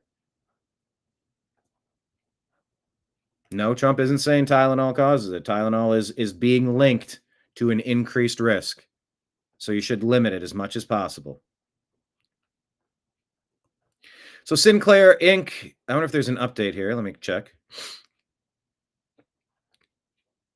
Beginning Tuesday night, Sinclair will be preempting Jimmy Kimmel Live across our ABC affiliate stations and replacing it with news programming. Discussions with ABC are ongoing as we evaluate the show's potential return. So maybe it will come back. Maybe it won't. I don't quite know.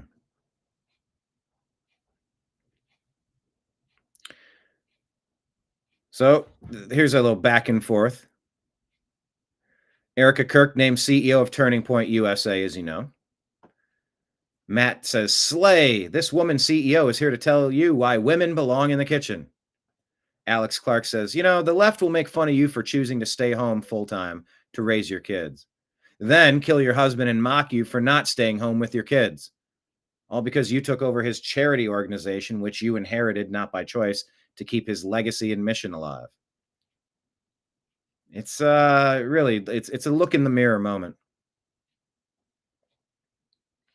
We're asking Elon Musk if he knows any ways that channels like the New American Media can get restitution from the people who destroyed our media company over the past 14 years through discrimination and targeted political censorship. Maybe Elon has a friend they can call on our behalf. So Geiger Capital is reporting the insanity of when Trump arrived to the United Nations. He gets to the escalator and look what happened.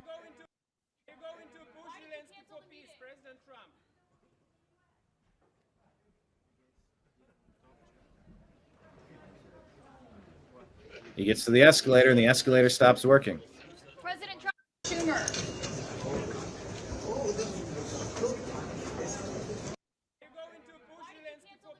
This feels very intentional.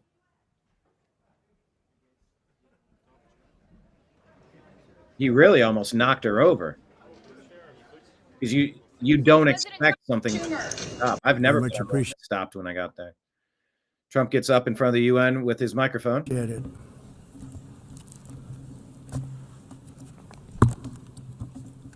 And I don't mind making this speech without a teleprompter, because the teleprompter is not working. I feel very happy to be up here with you nevertheless, and that way you speak more from the heart. I can only say that whoever's operating this teleprompter is in big trouble. Very much. He just has a funny way of carrying himself. Much appreciated.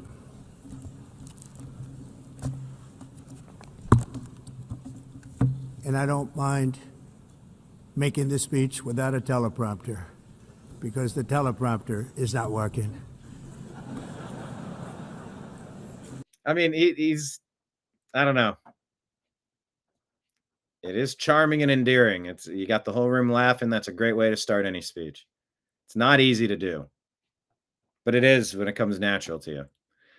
Elon says America will not fall. Concerned citizen put this video out from Dearborn, Michigan. Have you checked on Dearborn lately? Achieved the victory. We haven't done anywhere near enough. And the people here, I promise you, we do feel ashamed. We do feel like we're not doing enough. We do feel like change needs to come, because change must come.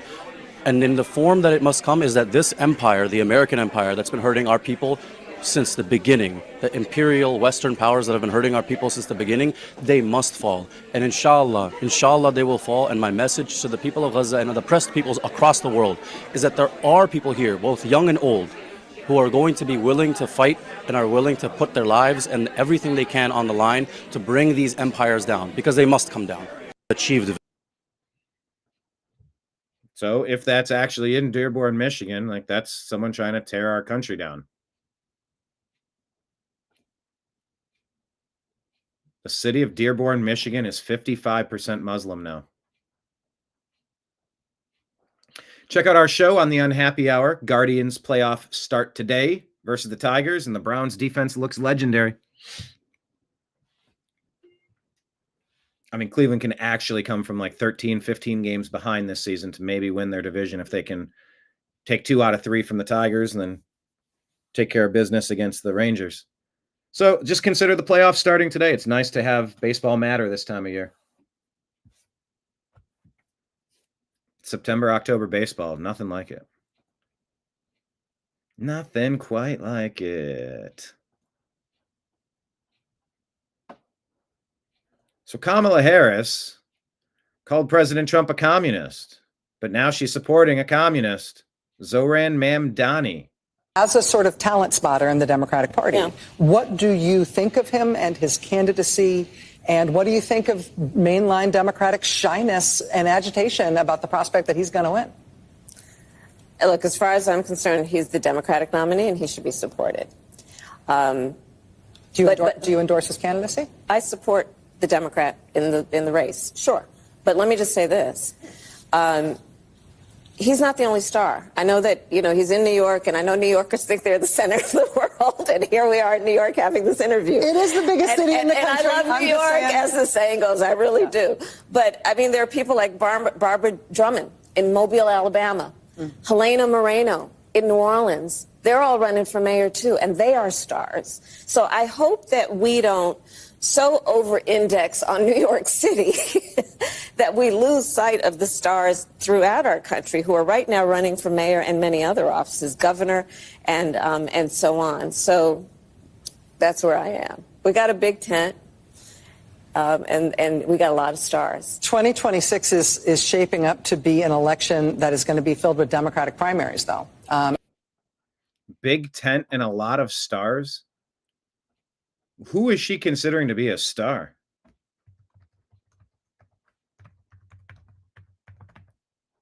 People do not like the American Democrat Party.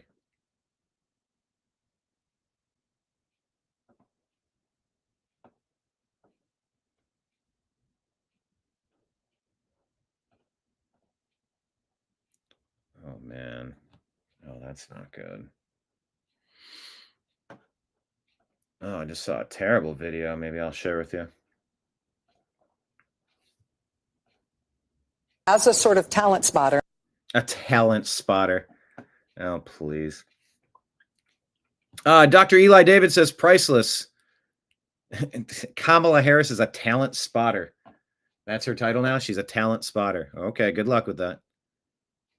Police in New York stop Emmanuel Macron's car because the street is closed for Trump's convoy. Macron calls Trump to allow him to pass, but Trump humiliates Macron and tells him to walk instead, which he does. That's the alleged context here.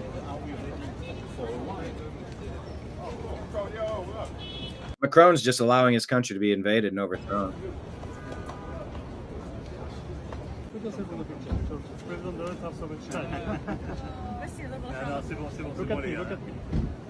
Meanwhile, Brigitte Macron has reportedly provided photographic evidence that she is a biological female,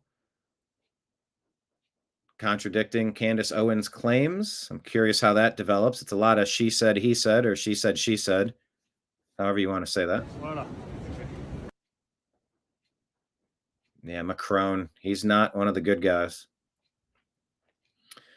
Pasobik says, hey, State Department, is this your official Preston Jacobs celebrating the assassination of Charlie Kirk? The world's a better place without Charlie Kirk, that effing ghoul. Violence constantly. A fucking horrible ghoul.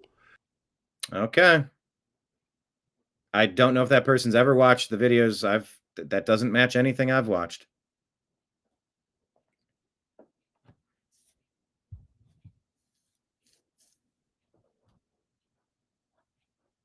So let's get to what Jim Jordan said here.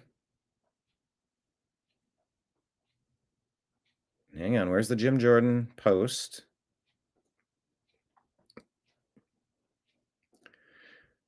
So Google commits to offer all creators previously kicked off YouTube due to political speech violations to return to the platform.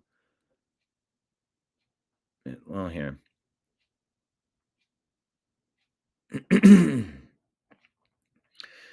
He's saying it details when YouTube began rolling back censorship policies on political speech after Judiciary GOP began its investigation. States that public debate should never come at the expense of relying on authorities, promises to never use third-party fact checkers. Europe's censorship is targeting American companies. They've uncovered massive scandals over the past few years related to big tech censorship. They have the Facebook files, smoking gun documents proving Facebook censored Americans because of Biden White House pressure. During the Biden-Harris years under White House pressure, YouTube changed policies to censor political debate on COVID and elections. YouTube admits the censorship pressure was from Biden, and it was unacceptable and wrong. YouTube rolling back censorship policies on political speech, including topics such as COVID and elections. What does that mean? Whether you were an established YouTube presence with a massive following like Dan Bongino, or just were starting out to express political views there, you will have an opportunity to come back onto the platform if you were censored for engaging in political speech. Another victory in the fight against censorship. In August 21, Meta CEO Mark Zuckerberg wrote the committee a letter admitting Biden administration pressured Facebook to censor Americans. Facebook censored Americans. Facebook throttled the Hunter Biden laptop story that said when people were polled, roughly 25% of the people were saying, I would have never voted for Biden if I knew that story was true. Of course, that would... It's not like many of us feel like we got an actual answer or tally on the election of 2020 anyway, but it still would have changed 25% of the other people voting. Maybe it would have been too big to rig at that point. Even as Meta admitted the Biden-Harris censorship was wrong, others in big tech were reluctant to go on the record.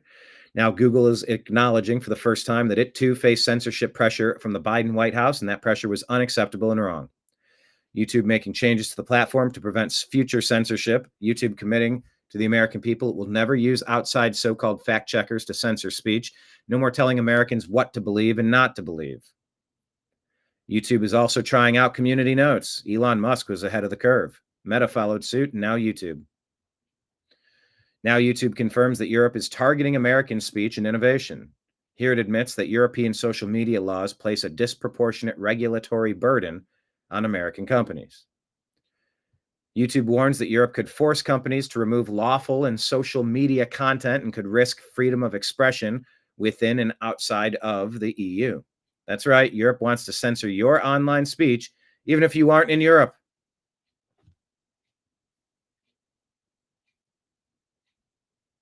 Within and outside of the EU. That is insanity.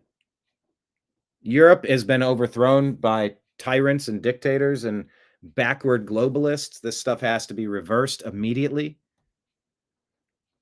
Google and YouTube credit House Judiciary GOP Chairman Jim Jordan for being transparent, for bringing transparency and accountability to big tech censorship. And they'll continue to hold them accountable.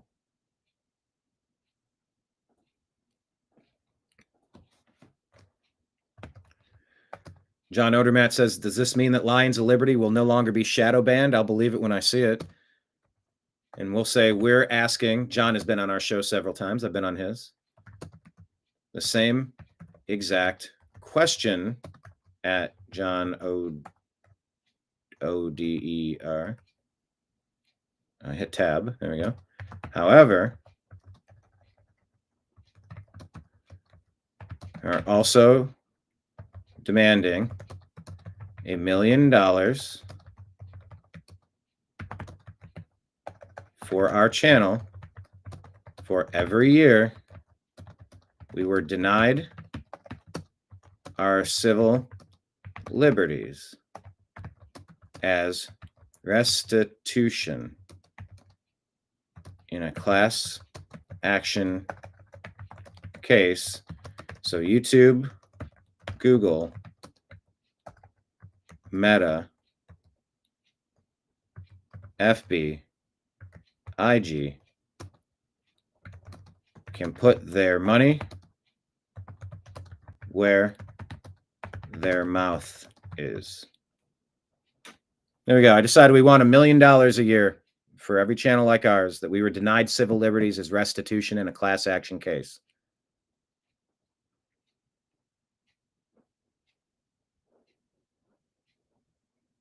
That's how I feel about that.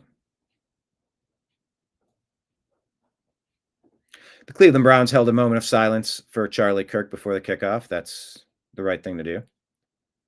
Ilhan Omar says, I'm here to protect the interests of Somalia from inside the U.S. system.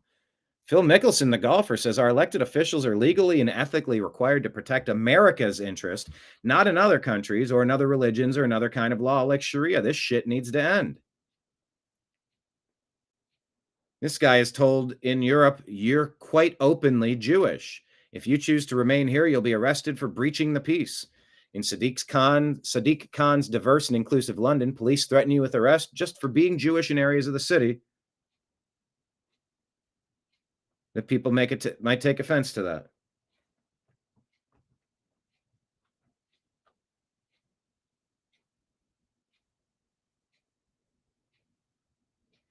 So that's interesting.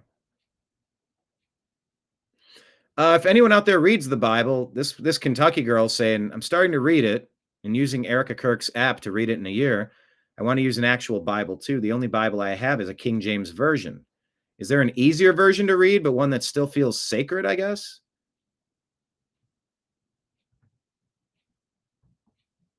So if you read them, which one do you like?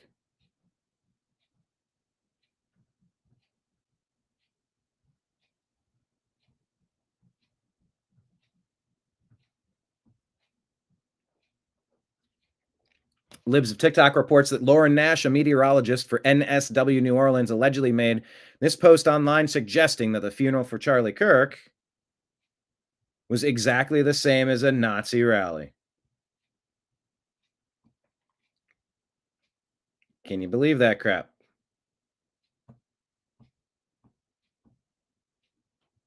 Well, you better.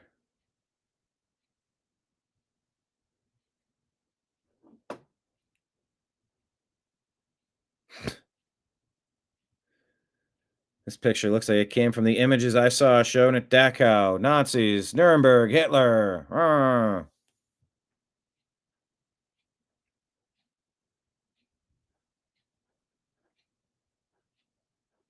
Angelina Jolie trashes America at a film festival in Spain.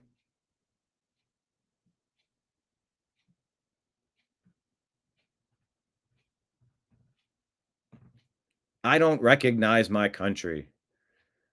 Edward Dowd says, I guess she slept through mandated deadly gene jabs, censorship of individual Americans on social media by the Biden administration, FBI secret police Operation Arctic Frost, Orwellian lockdowns that destroyed small businesses, unprecedented inflation, 20 million illegal aliens purposely and fraudulently brought into the country by the government, weaponization of government, by jailing political opponents, lawfare, and multiple attempted presidential assassinations.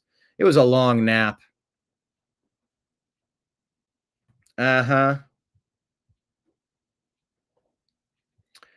Australia's at a crossroads. Edward Schuller says the unavoidable measure is to end mass migration before it destroys the Australian way of life.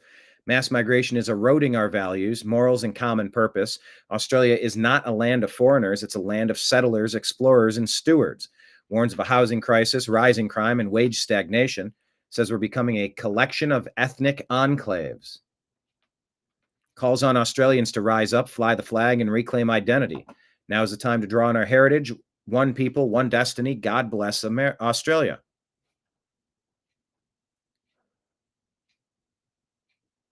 This girl patriot posted something. It was rare footage in Manila Bay in World War II. U.S. Navy gunner Lois Edward Dean, 23, was killed when his TBM Avenger torpedo bomber was hit by Japanese anti-aircraft fire. His body was too badly mangled to be removed from the aircraft's rear turret. So the crew of the USS Essex pushed the damaged plane with Dean's body inside overboard to bury him at sea. This tragic event marks the only known burial of an airman in an aircraft at sea in U.S. Navy history. Just something interesting on X. Randomly in Edward Dowd's timeline, the architect says, I can literally hear the collective hiss of demons everywhere. They know their time is short. Be ready for anything at this point. And then underneath that is a picture of a black swan. So be alert. Hey, check this happy horse shit out. Clay Travis points out how Mike Wilbon says Bruce Pearl, the coach, had become a divisive figure. And he hopes someone forced him out. First, that didn't happen. Second, how was he divisive? The vast majority of people in the SEC agreed with everything he's ever. Trails to coaching for Bruce Pearl. The Auburn coach is stepping down to become an ambassador for the athletic department. In his place, the school gave a 5-year deal. Oh, they got music in the background, so I'm going to have to not play it. Dave Portnoy says, what an idiotic comment from Wilbon. Kornheiser shouldn't have rolled over. Apparently, Wilbon only likes athletes or coaches who speak on social issues if they align with his views. Otherwise, you're divisive. What a narrow-minded, small view on Bruce Pearl. Danny Cannell, what a lame take. Wilbon puts on full display what's wrong in today's society. He used to like him, but because he made his political and religious views known, it makes him a divisive figure? That's weak.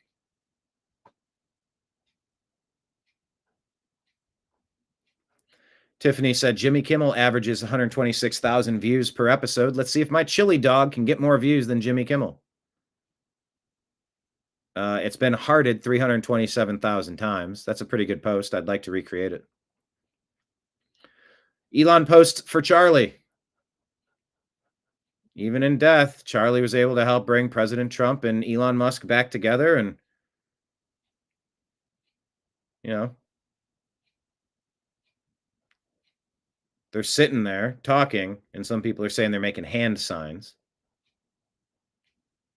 President Trump is pointing out God's Romans 13. God's Roman 13 minister is supposed to hate his enemies and wage war against them. In that private moment on his dying day, we find everything we need to know about who Charlie Kirk truly was. He was a missionary with a noble spirit and a great, great purpose. He did not hate his opponents. He wanted the best for them. That's where I disagreed with Charlie. I hate my opponent, and I don't want the best for them. I'm sorry. I am sorry, Erica. But now Erica can talk to me and the whole group, and maybe they can convince me that that's not right, but I can't stand my opponent. Romans 13 is pretty clear. Let's see what Grok says there.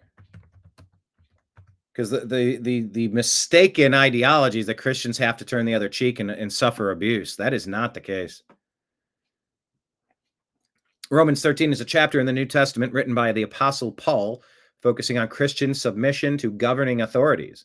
Love is the fulfillment of the law, and living in light of Christ's return. Below is a concise summary.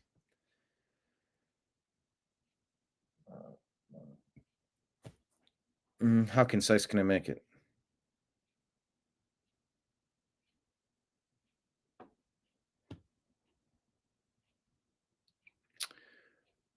Rulers are meant to promote good and punish evil. Christians should obey not just out of fear, but for conscience's sake. Paul instructs Christians to submit to governing authorities as they are established by God. Resisting them is resisting God's ordinance, which may bring judgment. Yeah. Rulers are meant to promote good and punish evil. Christians should obey not just out of fear, but for conscience sake. So President Trump bringing that energy. Yep, to forgive is Christian. For the local justice department to punish and terrorize evildoers and avenge the innocent is God commanded. Doubt me? See Matthew 6:14 and 15, Romans 13:3 and 4, and 1 Peter chapter 2, verse 13 and 14.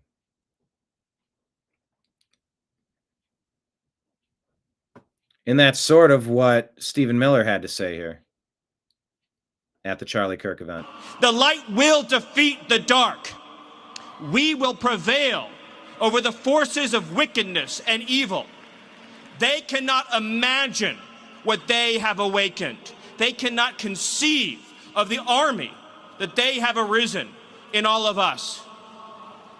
Because we stand for what is good, what is virtuous, what is noble.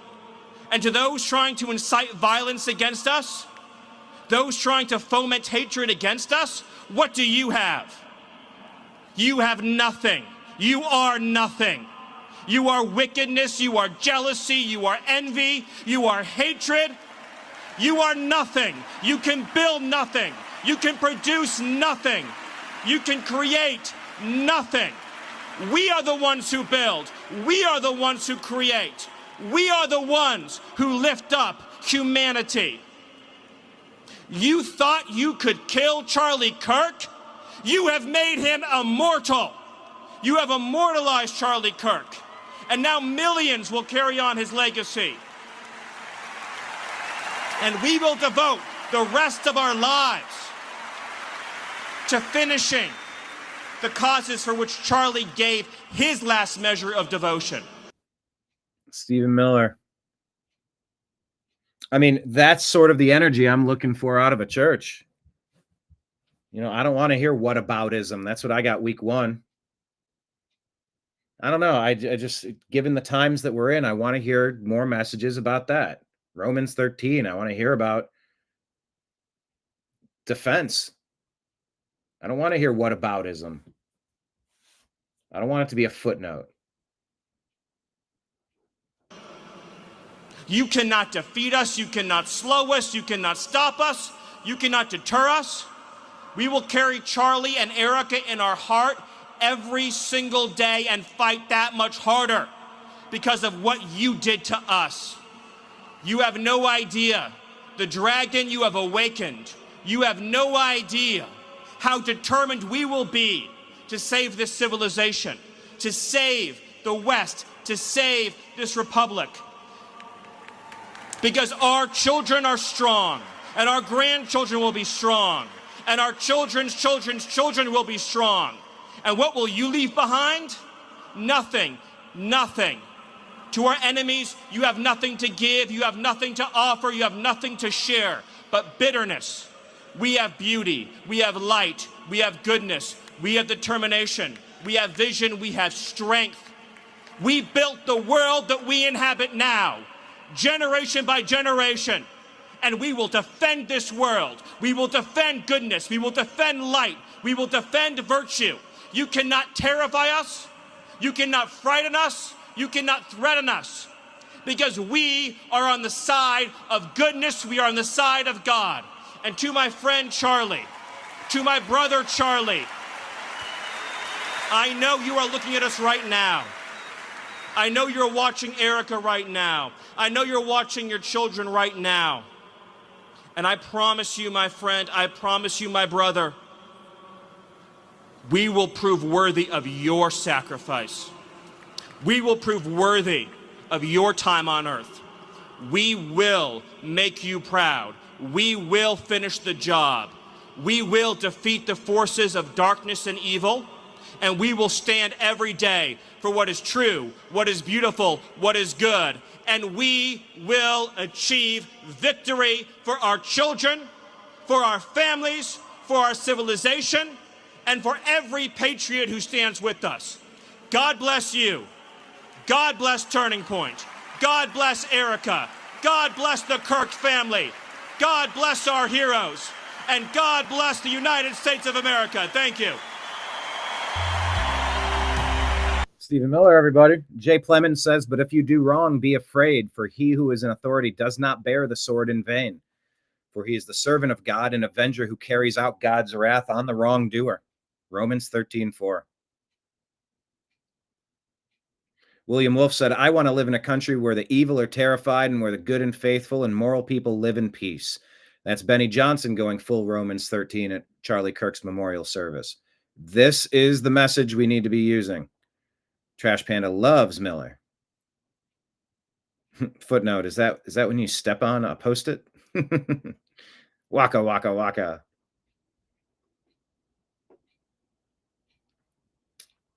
And let's let Matt Walsh unpack this a little bit. He's got a way with words. What do we think about the cost-benefit analysis there? Look, I've been making this point for a long time. As a society, we have two choices. Okay, only two.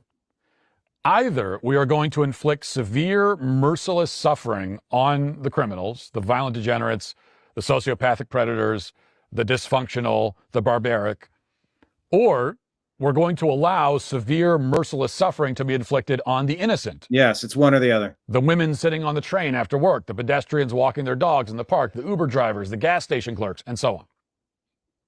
One group or the other is going to be made to feel immense suffering. One group or the other is going to be met with brutality and violence. There's no third option, at least not for us. Now, other countries may be able to find a middle path. Japan is one of the safest countries in the world. It's also completely homogenous. 98% of Japanese citizens are ethnically Japanese. They are a small, homogenous country where everybody shares the same culture, same values, same priorities, the same fear of public shame and embarrassment. And yet, even in Japan, the death penalty is mandated in their penal code. They don't use it often, but when they do use it, the accused finds out their execution date on the day of the execution. And then they're taken off to be hanged without any further appeal. So Japan's secret sauce is homogeneity with severe and lethal punishment dispensed on the rare occasion when it's necessary. That is not our situation. We are a very big country. We are, as we're always reminded, very diverse. So we are left with the two options I just outlined. Severe, brutal, ugly punishment of the guilty, or severe, brutal, ugly punishment of the innocent. Either the former or the latter. To choose neither, to refuse to choose, is to choose the latter. That is very well said. Matt has a good Matt has a way with words. I want to protect the good people. Joel Berry says, Matt is right here. Biblically speaking, our justice system should be a terror and avenger for wrath on the one practicing evil. Romans 13, we should channel our anger into rebuilding our justice system into one that strikes fear into the hearts of evil people. And that's what I wanted to share with you guys today. Thank you all so much for being here. Kenneth, you just showed up. Look at the mug. The New American Media mug. Red on the inside. Look at that. Trash Panda made a batch. We're going to have to figure out what to do with them, but we're going to make them available to all of our regulars. We're going to figure out what that looks like. I have an idea. I'll have to play around with some shipping, figure out how to factor that in. But maybe as early as tomorrow, we can make these available to people. Trash Panda said maybe, well, anyway, let me work on that. But thank you for that generous gift. If anyone wants to leave anything in the tip jar, it's at the bottom of the screen. We're going to be posting another video on Patreon shortly, maybe today. And you can sign up for a monthly subscription. We certainly appreciate that. We have subscriptions on YouTube, however that works. Brand new to it. Kenneth needs one soon. All right. There we go. Yeah, let me figure out how it's going to be with I got to measure dimensions and weigh the box and kind of figure out what the shipping cost will be so that we can figure out how much of a, Super Chat or PayPal or Venmo it would be. But yeah, maybe tomorrow, now that I'm thinking about it, make them available. Yeah, thank you to all of you. We are not heavily reliant upon sponsors. We do what we do, and we rely on crowdfunding and helping on you helping us get the message out there. So please share this across your social media platforms. Invite a couple friends to connect with the program, and keep watching those videos on YouTube. We're about 700 hours away. Let me see. I looked earlier today. Let me make sure we are refreshed. It might be 7-Eleven. Yeah, we're 711 hours away from unlocking advertisements on our YouTube channel again. See, they did this little trick where they limited our reach. We were getting thousands of views on our stuff, 10,000, 30,000. Like, we're getting real views. And they zapped us. They zapped our account. So our fans were no longer able to see our stuff. Our views shot into the toilet. And it's like, well, why am I spending half of my working day creating content that we can't monetize? We can't pay our bills doing this. Like, this has been the nonstop battle against YouTube, Google since we began this.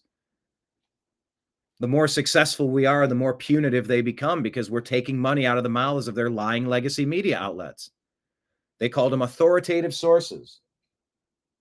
So yeah, I'm communicating with John Odermatt. John Odermatt responded to Jim Jordan saying, that's cool, but will YouTube remove our shadow banning now? And get it to the point where people are watching our shows again. You're not showing people our content. They're artificially depressing the value of our material, which means we can't make the money we need to make to pay our bills. That's why I told John I want $1 million a year for every year they've deprived our civil liberties to keep our company from growing and expanding. We should be in a much bigger position in the marketplace right now if our civil liberties weren't violated. Section 230, they're a private company. They can do whatever they want. The government was doing it. Obama, Biden were doing it. That is a civil liberty situation. The Democrat Party needs to be in on paying these class action lawsuits $1 million a year to super creators like John and myself.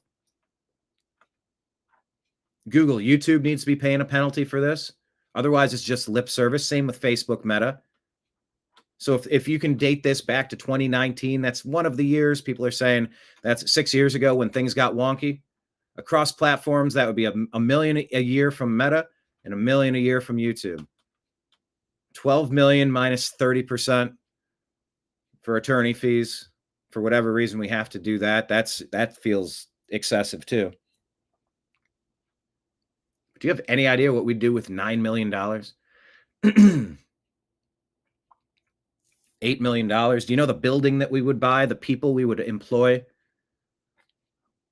the drastic, awesome changes you would see in the New American Media and our programming? I do what I can as a team of one, but my God, if we had competent people and I could just be the idea man, it's sort of my thing.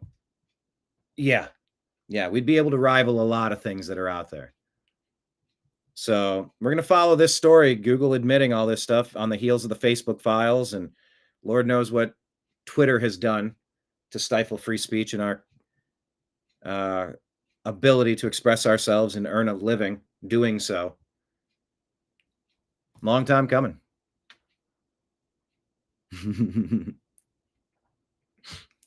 Kenneth throwing in the tip jar. $5 for a buy, sir. Well, aye, sir, for a buy, sir. Muchos gracias. I like the super chat. This is awesome.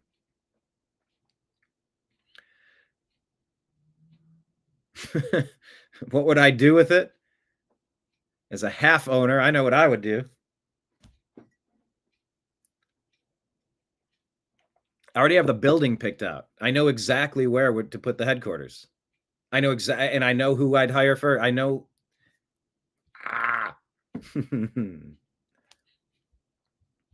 Yeah. This is just an absolutely tyrannical nightmare hellscape we've escaped. What Obama, Biden did to companies like the New American Media, Lions of Liberty with John Odermatt, and so many others that I know. No, there absolutely has to be penalties, a class action. 2,000 videos. How does the math work on that? Let me do a quick math. 2,000 divided by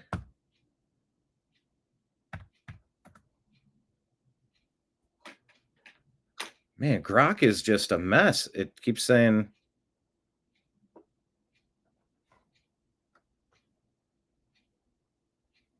roughly 142 videos per year for 14 years. Yeah, we're super users. 10 videos a month. That, on average. We're doing far more than that now. But we're also escaping a time where we weren't able to express ourselves at all. All of our stuff was getting taken down. So yeah, our place in the market, our share of the marketplace, our place in the industry, severely hampered by what they've done to shadow ban and censor and target us, depriving us of civil liberties. So, oh, let me click this to click on super chats. Yeah, look at that. Fiverr for a buy, sir. Thank you so much. That's super cool. So far in just 2 days of super chats, we have $35 in super chats. Thank you for tossing some money in the tip jar. As a former bartender, and I'm a current bartender. I'm a bartender on a podcast, I suppose. Yeah, you love grabbing those bills and throwing them into the pot and then figuring it out at the end of the night. So thank you all for everything. And we'll be back at 6 o'clock Eastern time in about 3.5 hours for Strictly Football. That'll be with Mike Barra, Jim Mitchell, and Ezrael Robinson. It's not episode 1. It'll be episode 5 of Strictly Football. Please join us to break down the games of last week and a look ahead to this week. So signing out on behalf of everybody at the TNAM network. Thank you all for being a part of this program. I appreciate you. I love you. And we'll talk to you again soon. Take care, everybody. Peace out.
Your guide to the truth.